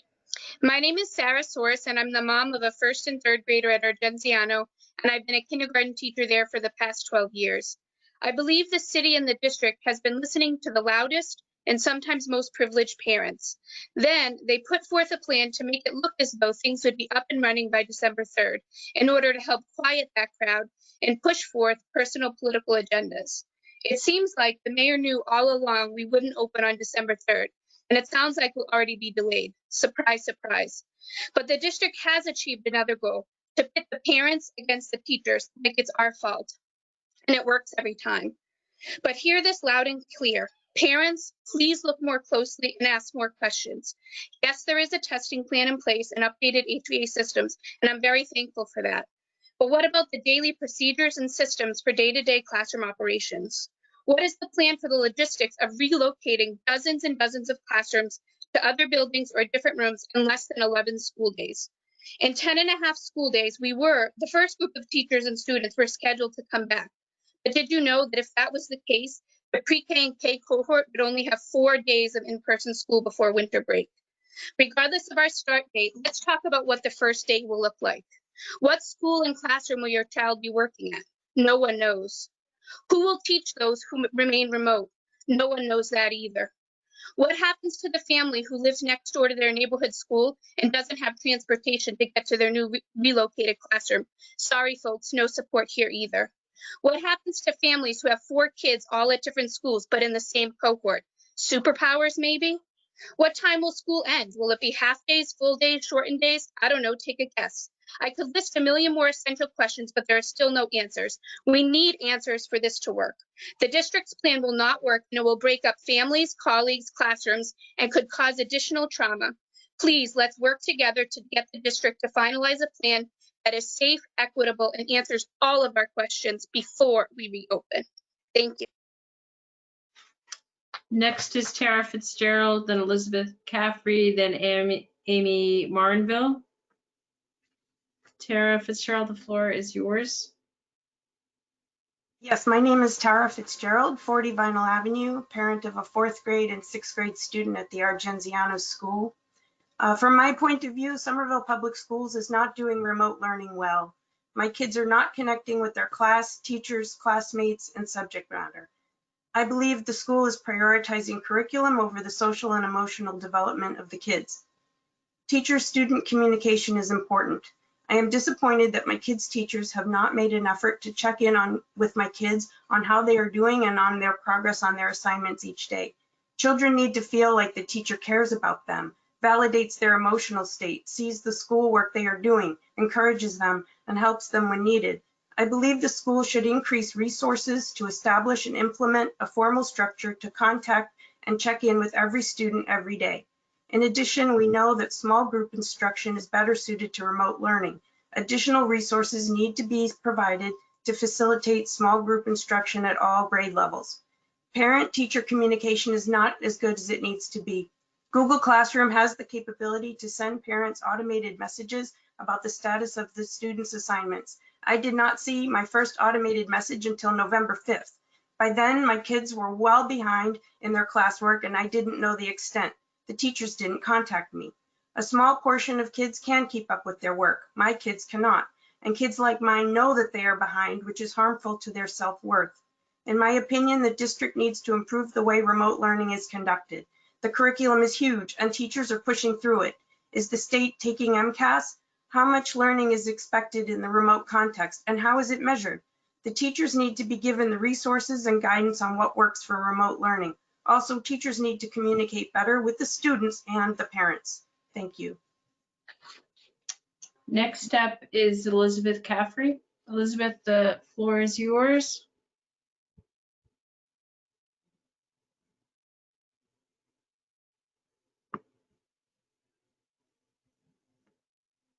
Hi, I'm Elizabeth. Yep, I'm Elizabeth Caffrey. I live at 71 Alpine Street. My child is a first grader. And I just want to share my family's experience with virtual learning and ask that the district survey parents about their experience with virtual school on several variables, such as overall experience, social and emotional levels, family dynamics, etc. No one is formally asking how it's going, and I can only assume that you don't want to hear the response. You don't want to hear how you might be failing certain groups of students. For us, it's not going well. There are daily fights over worksheets. Pencils are thrown, broken. There's always tears when it comes to handwriting. And since my child cannot read, there's no such thing as independent learning. He cannot read the assignments in Seesaw. He cannot read the prompts on a math worksheet. He cannot read a book. He doesn't connect in large group meetings. A 10-minute one-on-one with his teacher is meaningless for growth. Meanwhile, the district offers screen-based read-alongs to count as independent reading and other screen-based solutions to fill the time. And unfortunately, increased screen time correlates to increased outbursts and decreased ability to self-regulate for my child and perpetuates a cycle. And adding insult to injury, his mental health is taking a toll. And it's gotten so bad we've had to get therapy for him, as we've noticed an increase in negative self-talk and a decrease in self-worth and confidence. He tells us he's stupid, he's dumb, he's not a good student, he hates school, he's a bad kid. And I realize we're fortunate to be able to have professional help to minimize long-term effects, and I just can't imagine we're the only one dealing with it. The city and district are failing my child and no one cares. The mayor has stressed that lowest COVID risk is all that matters, and it seems regardless of other adverse events happening to constituents right now, my child is suffering now in terms of mental health while we make decisions solely on the potential of COVID. I'm not saying one trumps the other, but we cannot be so singular focused. COVID is not the only health issue affecting the city. I asked this district and the school committee to gather real-time data from parents on remote learning and stop politicizing the children. The virus is here for 2 to 3 years. We have to figure out how to live with it. We squandered months of low numbers and great weather, and like every other town or city, we don't have a plan forward. Ms. Caffrey, your time is up. Amy Marinville, then Timothy Langdon, then Christiana Morgan. Amy Marinville, the floor is yours. Hello all, my name is Amy Moranville. I live at 17 Carlton Street in Union Square. I have 2 autistic sons, one of whom should be at the ECIP program. I have long been a proponent of the safe reopening of schools for high needs children. And as I have watched stores and restaurants reopening, I have felt more and more frustrated with the city's inability to prioritize emotional and mental welfare for high needs children. Some people have the money and means to pull their kids from school, but for those of us with special needs kids, even if we do have the financial ability, private schools cannot cater to special needs, and we are stuck out here alone, waiting and hoping for help from you. Single classrooms that open to the outdoors could have been tested and approved for high needs months ago, but the district has ignored DESE's recommendations to prioritize high needs and to try to get entire schools open instead of working on the needs that were most critical. I heard the mayor tell us tonight that the Board of Health is a potential block to opening our Genziano for high needs. This is not what we have been told before, and to me it implies that once again, we do not have a clear pathway to reopening for high needs. In the spring, I, perhaps naively, assumed that clear plans were in works for the fall. Even over the summer, I believed that high needs students would be in buildings as soon as possible. Now, as a darker day is dawning, I realize that I cannot assume that this is the case. On this call tonight, we heard about uncertainty and unpredictable supply chain issues, but union contracts have not been signed either, and based on the information I've seen, there's significant pushback there. 2 days ago, I received a call from the Capuano telling me that my younger son would be starting back in a classroom on December 3rd. This was absolutely not the case, and we should have been informed immediately that there was going to be a delay. No one has communicated with parents who are not calling into these meetings. No one has warned those with young special needs children that the promises being made do not include the teachers themselves. You found out at 4 p.m. on Friday. It's Monday night. Where is the communication to families? I feel terrible for anyone who has pulled their child out of much needed care only to learn that they were misinformed. Trust in our leadership comes from clear communication and understanding. We do not currently have that trust. We need clear guidelines and parameters for reopening now, not maybe in January, now. School committee, I implore you to push hard for those of us who are struggling. We need you to speak for us and remind the leadership that school is a basic necessity. Thank you. Next up is Timothy Langdon, then Christiana Morgan, then Leonora Hillstrom. Timothy Langan, the floor is yours. Hi, thank you. My name is Tim Langan. I live at 32 Mount Vernon Street. I'm the proud father of Max, Dylan, Miles, David, and Matthew. At a time when the state is reporting over 2,000 cases daily and the entire country is a hotspot, I was stunned by the announcement that steps are being taken to put children back into buildings. I live with two elderly parents, one of whom my father is immune compromised. I also share custody with a Somerville Public School employee who was asked to return to in-person learning on December 1st. I'm happy to hear and have just received an email that buildings now will not open until January 2021, which I still feel is too soon. Asking her and others to return to the classroom is potentially putting us into several horrible positions. One of which is one of us not seeing our children until everyone is vaccinated, infecting her or my father, and harming our children. While I agree with others that their education is important and that remote learning that I have observed is quite frankly unengaging, extremely poor, and is failing our children, I put greater value on the lives of my family and others. I will not even get into the hypocrisy of a majority white school board sending a majority Black and brown population, along with special education students, back into schools first, where they may possibly be infected. I hope that you are able to explain your decision to reopen when the first Somerville school teacher, child, or family member becomes ill or even dies.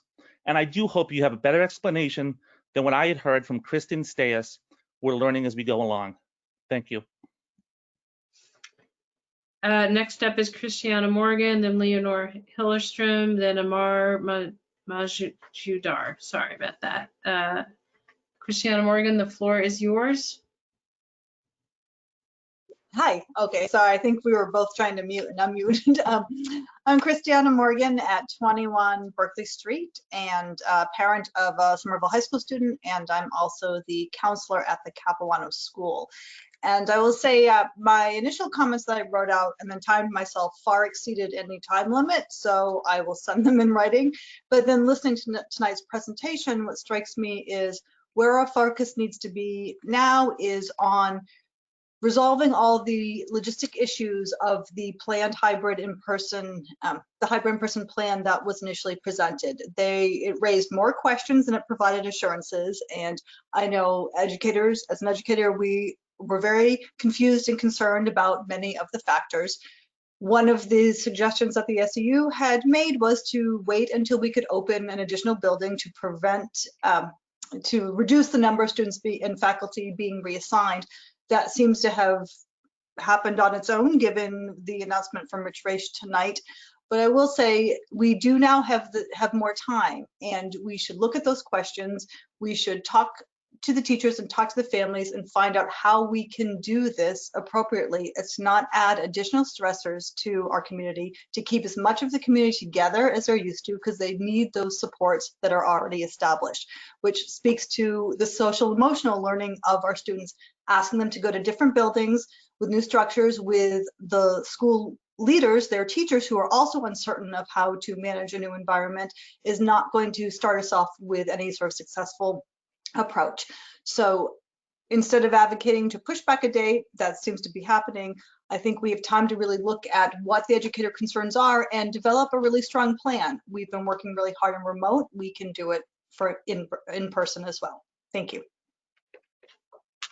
That is a good reminder that I encourage anyone at public speaking to send in their written comments to be added into the record. Next up is Leonore Hillerstrom, then Amar, then Benjamin Wheeler, then Jeremy Brown, and then Tim Sackton. So Leonore, the floor is yours. Thank you. I'm a stay-at-home parent, and my husband works 10 to 14-hour days. We have a neurotypical 5-year-old and a 7-year-old with Down syndrome, a genetic condition and resulting learning profile that qualifies him as high needs, even though he's in a general education classroom. We pulled our younger son out of SPS kindergarten and put him in private school in person so I could facilitate remote learning for our first grader.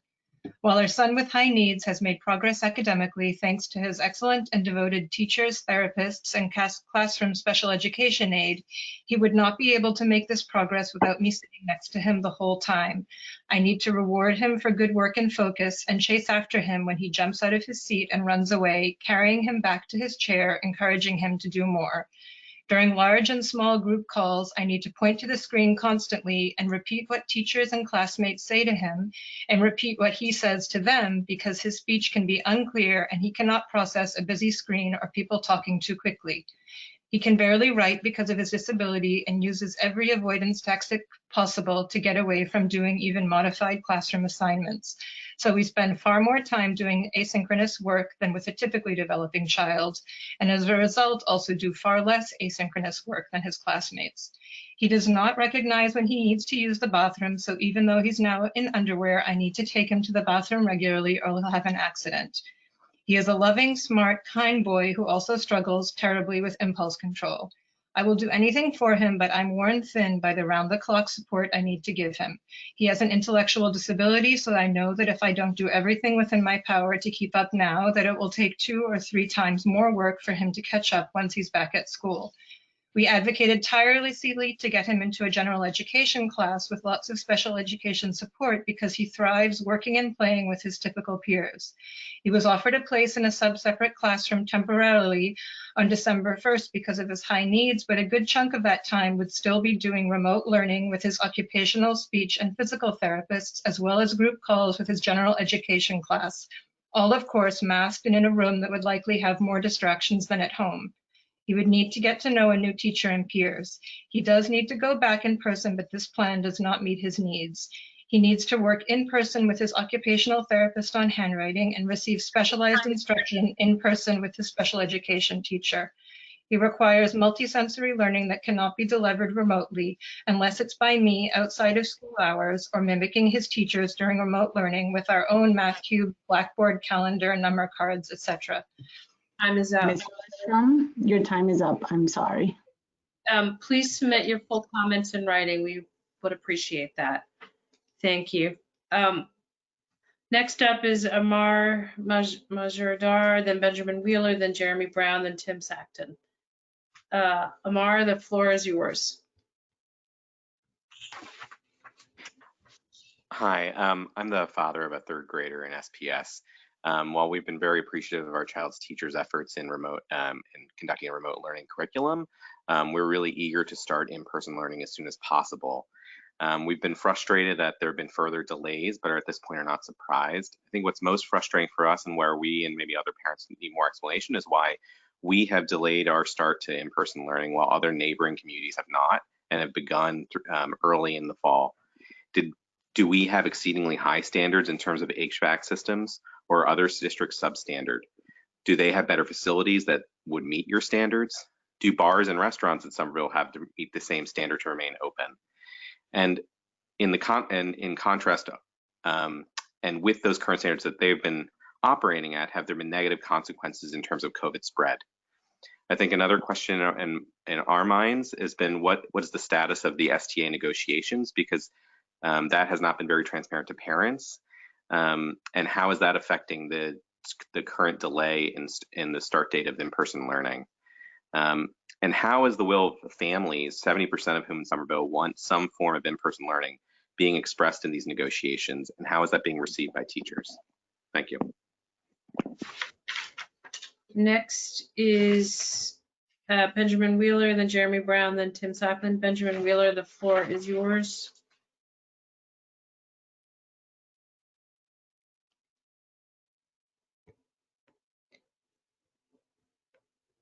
Sorry, I was struggling to unmute there. Thanks to everyone. I want to say, first of all, thanks to everybody who has been working on figuring out how to do school reopening. There's a lot that I learned in this meeting, and I appreciate that there's a lot of work to balance parents and students' needs and safety concerns and the infrastructure changes. I know it's complicated, and I know everyone's working hard at this. My kids go to the Brown and Kennedy schools, and their teachers have really done incredible work to adapt to this crazy way of learning. And I feel very lucky that my kids have been, doing as well as they've been doing. And I also feel very lucky and privileged that my partner and I have the sort of time and the work flexibility to do support during the day. But we're still very eager to go in person. And I keep hearing from others how much each day matters. Families, obviously, like so many families in this meeting who've talked about their kids with disabilities, they're really young kids, English language learner kids. It seems like there's a lot of urgency, and I just wanted to support that that urgency that I'm seeing and hearing from others, especially. And I know that's not news to all of you. I just hope that really stays in whatever ways that we can make this process happen as quickly as possible. I'm really in support of. Thank you. Thank you for that. Next up is Jeremy Brown.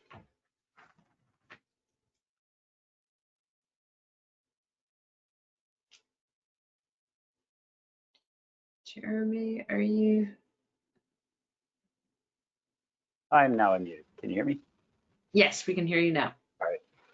I'm Jeremy Brown. I live at 234 Summer Street. I'm speaking very frankly today. We've pulled our kids out of the district this year. I want to talk about things that are, for professional purposes, manure. It's manure that the school committee doesn't have control of their own buildings. It's manure that the mayor's office is holding the buildings to an HVAC standard and process that no other school system is employing and that numerous public health experts say isn't needed. Contractors are always late. It's manure that anyone claimed that contractors could deliver a building upgrade in 2 weeks, one of which is Thanksgiving. And it's manure to treat these utterly foreseeable delays as if they're surprise effects of supply chain problems. It was always going to be something.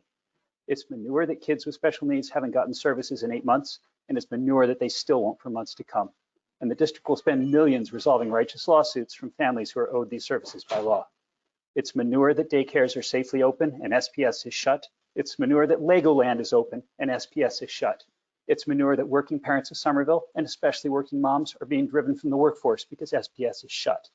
It's manure that working families have to move out of town to get to school because SPS is shut.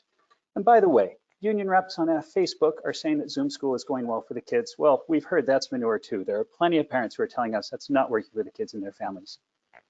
Look, a reopening that's always in the future is not a sustainable reopening. The Lancet paper that got mentioned is also manure. That data is from early 2020, much before masking. Newer data is more relevant, shows that opening schools does not increase community transmission risk. It's manure to have a gold-plated testing protocol for empty buildings. Don't let the perfect be the enemy of the good. Open the buildings you can, as soon as you can. The HVAC report shows our Genziano in particular could be open soon, if not immediately, for partial occupancy. Use reasonable precautions, of course. We're surrounded by towns that have had plans since September. They've listened to the science and got the most vulnerable kids back to school. This takes city leadership that we don't appear to have. All we seem to have is manure.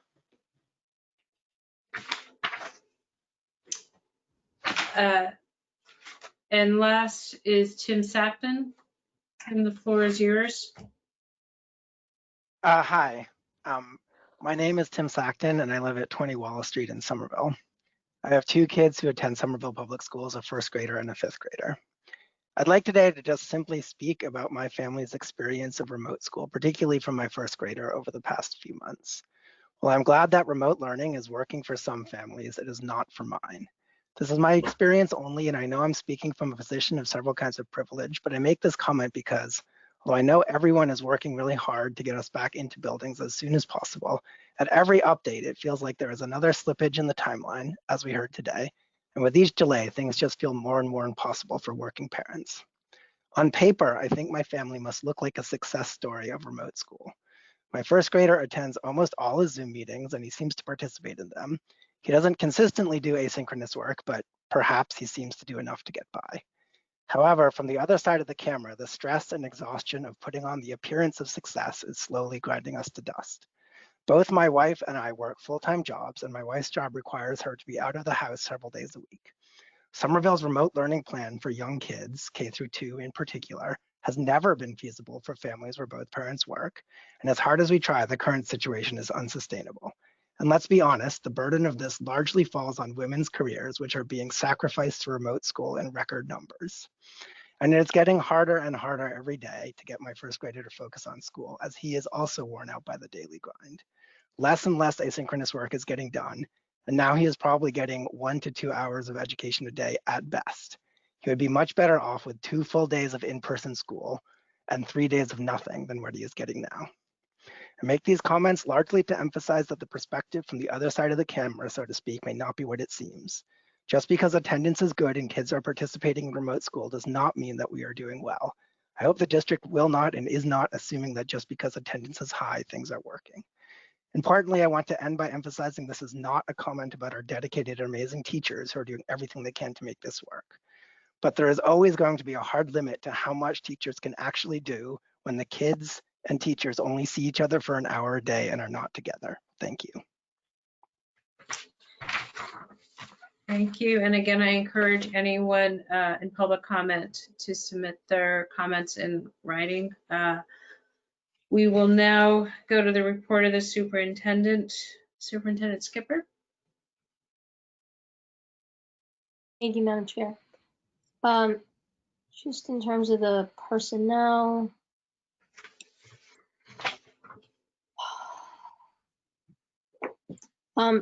Assistant Superintendent Mazza, do you want to just give a quick update on the LMS? And I will pull up the personnel report. Sure, through you, Madam Chair. We currently have 25 families. We've enrolled a couple of new families. They found that the flexibility within the scheduling suits their family's needs. Mr. Mazza, can you just quickly explain what the LMS is for our whole public? Yes, sorry, I apologize for that. So the LMS is the system where if students are fully remote and want to do something a little different than what the district is offering, it provides more flexibility within the schedule. It is rigorous, and students who do participate in the LMS, they have the option of doing specialist classes with their school and with their friends and classmates. But right now, parents have reported positive, outcomes from the LMS. I check in with parents every week to 2 weeks to troubleshoot, to have conversations about what students are doing and monitor all the student work that is coming in, so I know where students are. And right now, parents have reported that there is quite a bit of rigor with this program, which is very encouraging to hear. So we may enroll a few more parents as we go. But again, at the end of every semester, parents have the option of coming back into the school, their home school, for learning. Thank you for that. You're welcome. So, Madam Chair, we would like to acknowledge and thank Ruth Cantanilla, who is a 4th grade UNIDOS teacher, for her 14 years of service. She will retire on December 31st of 2020. Allison Bell, who is a longtime special education teacher, who will retire at the end of this academic year after her 27 years of service. Deborah Pacino, who is our 4th grade teacher, who after 36 years of service at Argenziano, and Mike Raleigh, who, sorry.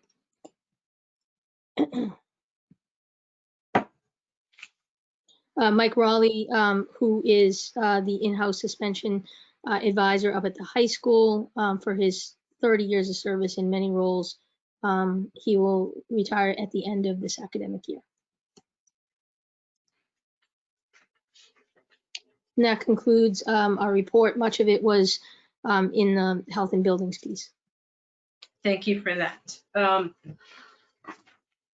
I am going to propose taking unfinished business before the report of the, does that make sense? Yeah, before the report of the subcommittees, and to see if we can clear out those 3 items and then see where we are in terms of time.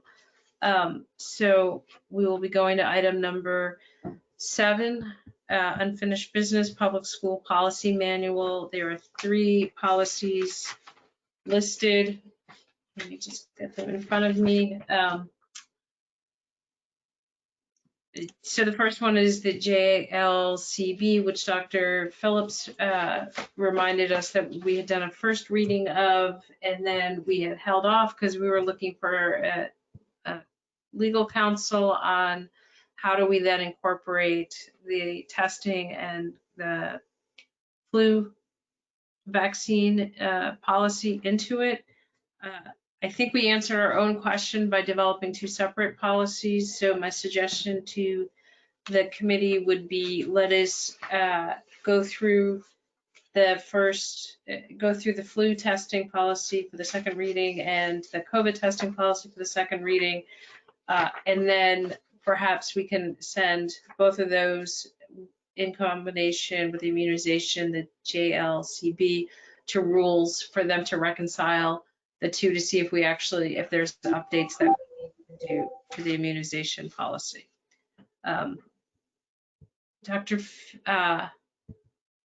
So I see Ms. Barish, you have a question, and then Dr. Phillips. Ms. Barish. Hi, thanks. I apologize for not asking this question earlier. I saw that we were anticipating on the agenda. I saw that we were anticipating an update from Mr. Kress as part of the superintendent's report, so I didn't ask at that time. If Mr. Kress is still here, I have a question. If not, it can wait, especially given that we won't be beginning testing, in the next couple weeks. So, does anyone know if he's here? Oh, Kress is here. Excellent. Thank you so much for your endurance. Ms. Barish, please ask your question. Thank you so much. Mr. Kress, I'm just wondering if you could tell us a bit about the testing of students, when that begins. I know that, we've heard that Cataldo will be administering the tests, and I'm wondering about what, if any, special training they have received or will receive around working with small children, children with special education needs, children who may not be fluent in English. Do you know if any of the Cataldo test administrators will have multilingual ability? I know these are really detailed questions, and like I said, I know we aren't doing testing in the immediate future, so if this is something you want to bring back to us, I'd appreciate it. Through you, Madam Chair. Great questions, and I think that will depend upon when we are actually going to be doing the testing. However, let me inform you that Cataldo is already doing about, I think, 20 other school districts across the area, and has done training for their staff around testing both young children as well as special needs children.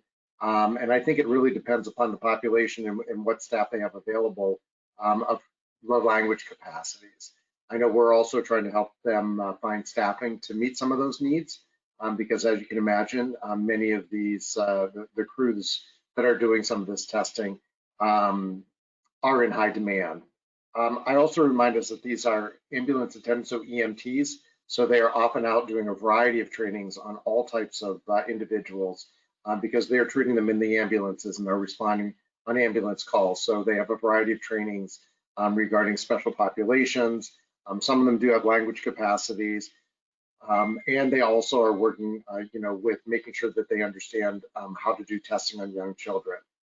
Cataldo is currently doing testing on kids as young as 2 and 3 year olds in some of their testing sites as well.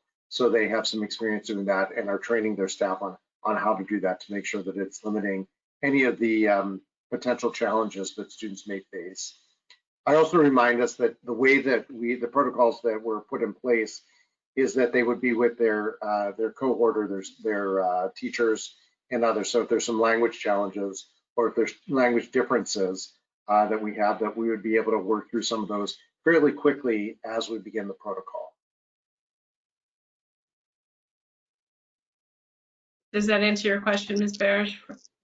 It does. And so just to clarify, essentially the city is relying on Cataldo to handle the training side of this, or do you anticipate the city also providing additional training to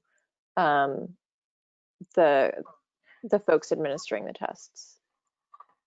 Again, I think that Cataldo does an amazing job with a lot of their training because these are ambulance attendants. And I don't know if you've been through any of the trainings that the ambulance crews do, but they are forever in trainings regarding all types of situations and all types of staffing because they have to respond to any kind of call that might be out there.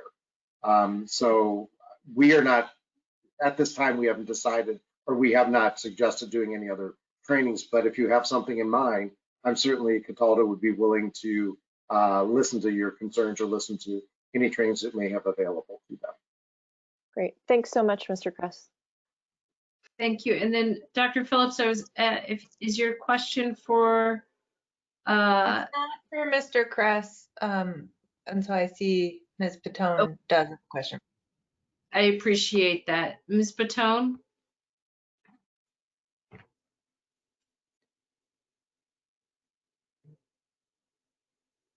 Thank you. Through you, Chair Norman, to Mr. Kress, if he's still available, thank you. I had a question about capacity and access to symptomatic testing. You know, we've spoken a lot about asymptomatic testing and the plan for that, but my concern is about the increase in cases, and I imagine there's an increase in demand for testing. And I would believe that any plan that we put together, having quick turnaround and access to symptomatic testing would be incredibly important. Thank you. Mr. Kress? So to you, Madam Chair, I'm not sure what the question is under that. I guess to be more specific, I apologize if I was being cryptic. It's just, what are your plans about ensuring that we have capacity and access to symptomatic testing for staff and families, particularly students that may or may not always be in the healthcare system? So through you, Madam Chair, I'm still not clear about the question. So if you're asking if we have testing capacities for symptomatic individuals, yes, we do. One of the things that we have worked both with our partners, Tufts, as well as Cataldo, is if there is a need to do testing alternatively or an alternative location, we are making that available for them. One item that we are exploring is for those who may have challenges or difficulties with transportation, if we know that somebody is symptomatic and we want to keep them fairly isolated or quarantined, one alternative methodology that we are considering is actually doing home visits and actually taking the testing to those individual families where there's a potential household contact and or if there's some symptomatic areas. Obviously, that would have to be done very carefully and cautiously, but we do also have symptomatic testing available in our community sites as well. We are always able to fit those into our community sites.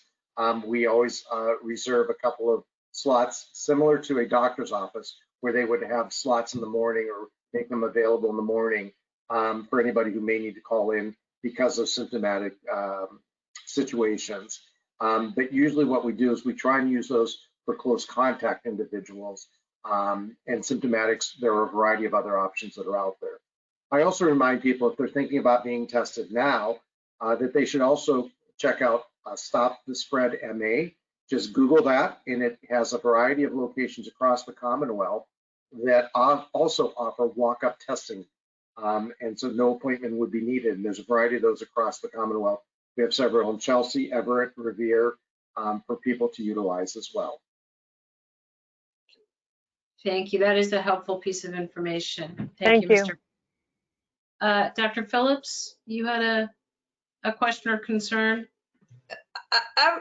I apologize. I was actually wondering, well, I was about to make a motion to table JLCB so that we could discuss the other flu policy, given the substantial overlap between them, but if you'd prefer to refer them both to rules, I will make that motion. Thank you for that flexibility. I would like to just hold off. I think we can table JLCB until we go through the other two policies. I'm hoping for the second, for the second reading tonight and hopefully for a vote. And then afterwards to then reconcile the two new policies with the existing one, and then in the future, updating, if necessary, the existing immunization policy.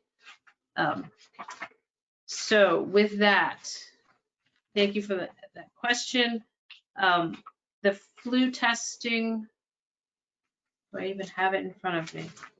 Yes, so the last week we had the emergency meeting so we could do the first reading of the seasonal flu vaccine requirement policy, and it does not have a letter, but we can incorporate it into the immunization. Oh no, it's vaccine, yes. All right, I'm gonna regroup here because it has been a very, very, very long day. So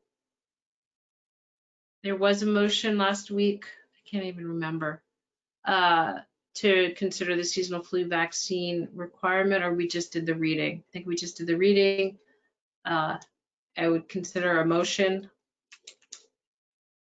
for the seasonal vaccine requirement. It's Alana. I move to approve the flu vaccine requirement. This is Emily, second. There was a motion by Ms. Krepchin, seconded by Dr. Ackman for the seasonal flu vaccine requirement. Is there any questions or discussions on this policy? And I think we can waive the second reading. Anyone in the public who wants to read it, it's in the handouts. Hearing no further discussion, can we get a roll call vote on I have this? a question, Carrie. Who is that? Oh, Ms. Pitone. Just thinking about implementation and how we have to have everybody have the flu vaccine before December 31st. And I just want to make sure we know what the plan is to make sure everybody is aware of this. Because I know I've talked to some parents who had no idea. Robocalls, direct phone calls to people who haven't had it yet. I'm just curious what our plan is to make sure everybody knows. Superintendent Skipper, would you like to comment on that? Sure. So yeah, I mean, we're pushing out in terms of the communication every time we push something out, we talk about the flu vaccination. What will probably end up happening is we'll coordinate with Director Kress' office, and those students who haven't had it will either try to do phone calls through the nurse's office or through the main offices to make sure that parents are aware that students need to have it. Just again, as a reminder, according to the governor's regulation, it is in order to stay enrolled in the public school district, even if the student is all remote, they still have to have the vaccination that is coming from the governor's office. So I just, again, we keep pushing that out to be clear, but in order to remain remote, not just in person, but remote, and part of the school district, you have to have the vaccination unless you qualify for a medical exemption. Madam Chair, if I could just add to that, thank you. The school nurses are also reviewing all of the student records as we, over the past couple of weeks. We are constantly updating our record systems with the state's data system for vaccines to make sure that those are up to date. And our staff are reaching out to those families who are still missing their vaccine.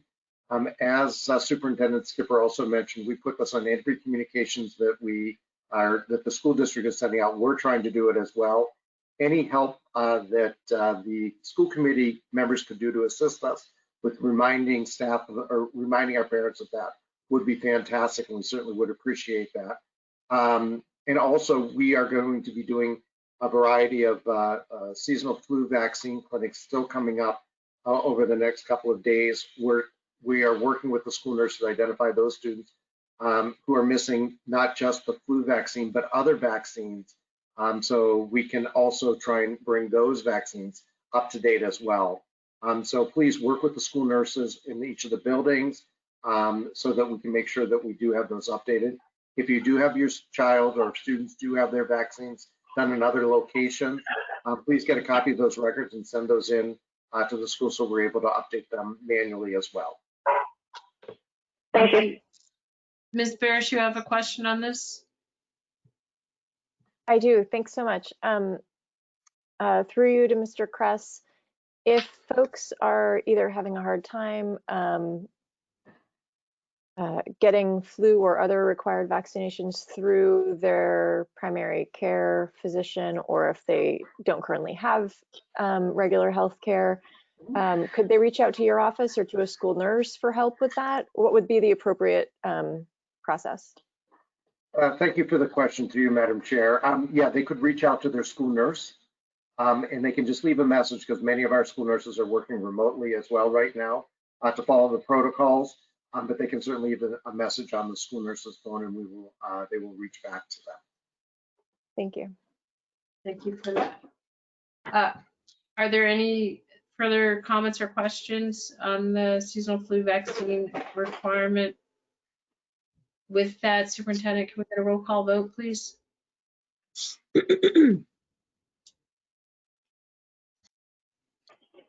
Dr. Phillips, Yes.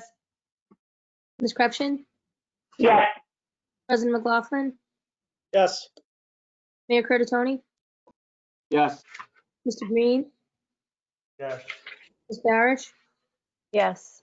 Ms.Pitone, Yes. Dr. Ackman, Yes. and Ms. Norman. Yes. The motion carries. Thank you. And I am struggling to find, all right, so that flew the COVID testing policy, which I do not have right in front of me, but is there a motion to consider that? Should be in the handout, Chair Norman. There it is. This is Eleanor. I move to consider the policy.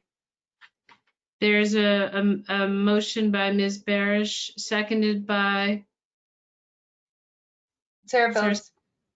Seconded by Dr. Phillips on the COVID-19 testing policy. Is there any questions or discussion? Point of order. Is that Mr. Green? Yes, sorry. Just, is the motion before us to discuss it or to approve it? The motion is to approve it, and now that there's been a motion to approve and seconded, I'm asking if there's any discussion, and if I misspoke, I apologize. It's been a long day. I just want to make sure we're on the same page. Yes, and I'm trying to run the meeting and manage homework too. We are all working as hard as we can. So there's a motion by Ms. Barish, second by Dr. Phillips to approve the COVID-19 testing policy. Is there any discussion? Any questions? Hearing none. Can we get a roll call vote? I have one, sorry. Oh, Dr. Phillips. I apologize. Through you, Chair, I think this is to the superintendent. I'm going to paraphrase the superintendent, and I might not get it right, but I really take to heart when she talks about how you can't policy your way out of a programmatic problem. And I wonder if what I'm really asking about is program, not policy. So please tell me what you think. I want to return to the issue of parents and student assent to testing. I know we've written a medical exemption into our policy, which I think is great. I know the superintendent has spoken about accommodating parental presence for a certain group of kids, which I also think is great. I don't see that reflected in the plan, and I didn't see it reflected in the policy. And in both places, I didn't see anything about what will happen, what will be the procedures when a child refuses to participate, even if their parents have already given their consent. A kid just freaks out randomly. So just as a point of comparison, I looked at what LA is doing, and they're giving families the option to go get tested by their own doctor and provide proof before coming back to school. But I guess before I consider any amendments to the policy, I figured my question is, one, can we just address this in the plan? And if so, what are we thinking is our procedure if a kid just refuses on whatever day to be tested? Yes, so through you, Madam Chair. So I think it is an implementation is where we would modify. I think we would do the best we could to work with the parent to have the parent bring the student in until the student can test. I would defer to Director Kress relative to whether or not, if a worst case scenario was that a parent needed to take the student to the pediatrician or someplace else for the test, whether or not that would be acceptable or not under those kind of an extreme circumstance. Mr. Kress, can you speak to that? Thank you, Madam Chair, and thank you, Committee Member Phillips. I hear your concerns, and I do think that there's some alternatives that we can look at as we move forward. I would agree with Superintendent Skipper that this would be something we should address in the implementation plan, and put some caveats in there for some of that. As I was speaking with Cataldo and some of the work that they've been doing in other schools, there was an interesting comment that they had made to me was that we are finding that students have no problem with this. It's the parents that are more squeamish about getting something stuck up their nose, because kids are sticking things up their nose all the time, so they don't think anything of it. Whereas parents seem to worry a little bit more, and more of their reactions are coming from the teachers and not from the students as they're doing the sampling. But I do think that we always have to make accommodations for challenging cases. We understand that we all have bad days, including our kids. So there may be days when we have to think differently about how we're going to get through some of those testings and those testing protocols to move us forward. But I think if as a former EMT, it's amazing what we're able to do and what we're able to get kids to do as we move things forward. Some of the things that we did talk about with Cataldo also would be to videotape some of the teachers actually getting the test done and showing that to their students so they see what's happening and make them a little bit more aware of that. And those are the things that Cataldo is willing to also be with us as we do some of that filming. And if we can have teachers who are willing to do that, or even some of the other staff willing to do some of that, I'm hoping Superintendent Skipper would be one of those individuals we can tape. So many times. Yeah, so we can get some of that done and try and alleviate some of those concerns. But again, most of those concerns are coming from the adults rather than from the students, who often put things up their noses in a variety of ways and don't think anything of it. Thank you for the question. Ms. Barish? I'm all set. Thank you. Sorry. Any other questions or discussion on this policy? Hearing none, Superintendent Skipper, can we get a roll call vote, please? Certainly, Madam Chair. Dr. Phillips? Yes. Ms. Krepchin? Yes. President McLaughlin? Yes. Mayor Curtatone? Yes. Mr. Green? Yes. Ms. Barish? Yes. Ms.Pitone? Yes. Dr. Ackman? Yes. Ms. Norman? Yes. Motion carries. Thank you for that. So that takes care of the unfinished business. Well done.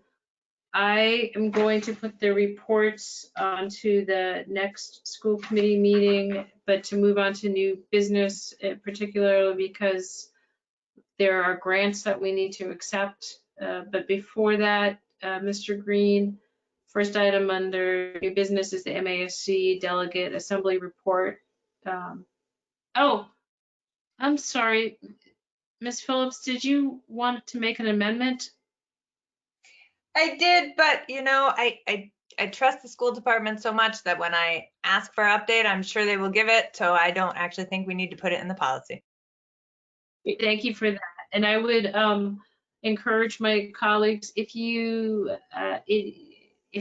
I do not call on you, you have something in the comments or the chat, and I don't call on you, please speak up. It is very helpful. And just to be clear, file JLCB has been tabled, and we will reconcile that with the two policies that were passed tonight at a future date. So with that, Mr. Green, I'm sorry. The MASC daily report. With your permission, I'm hoping to get some information on some of the votes from MASC, and I haven't gotten it yet, so we could table this till next meeting. We absolutely can. Thank you so much for representing us there, and we look forward to your report. The next item is item B, acceptance of FY 2021 grants. Can I get a motion?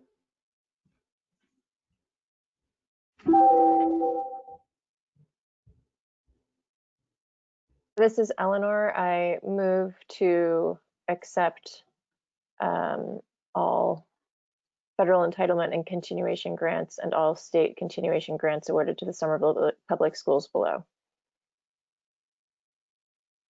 Ms. Solana, second.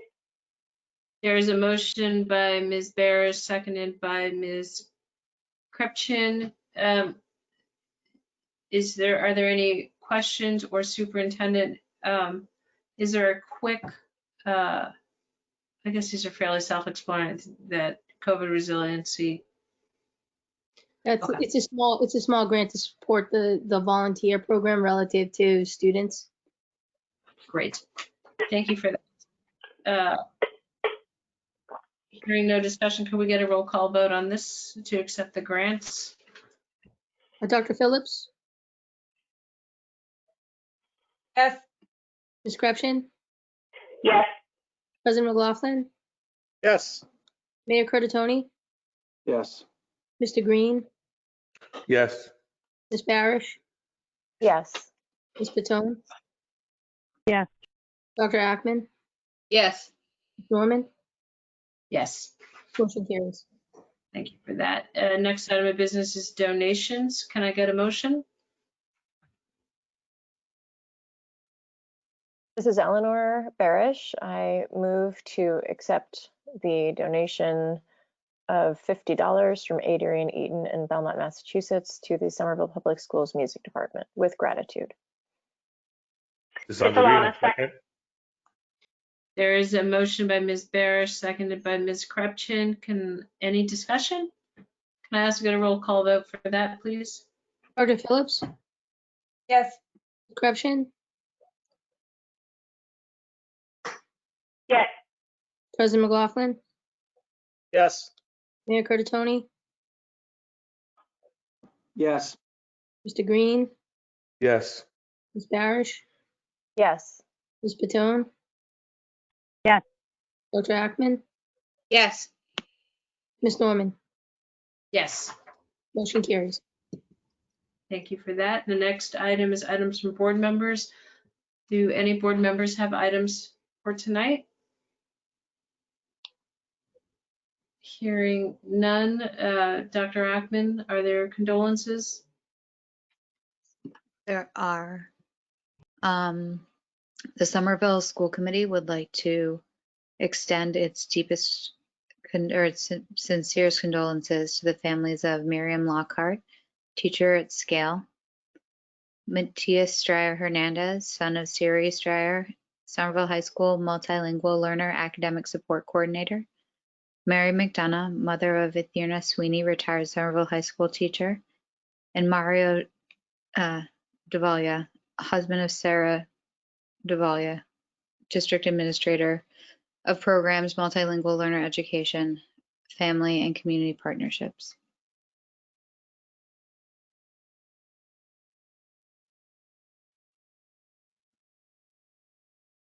We are adjourned.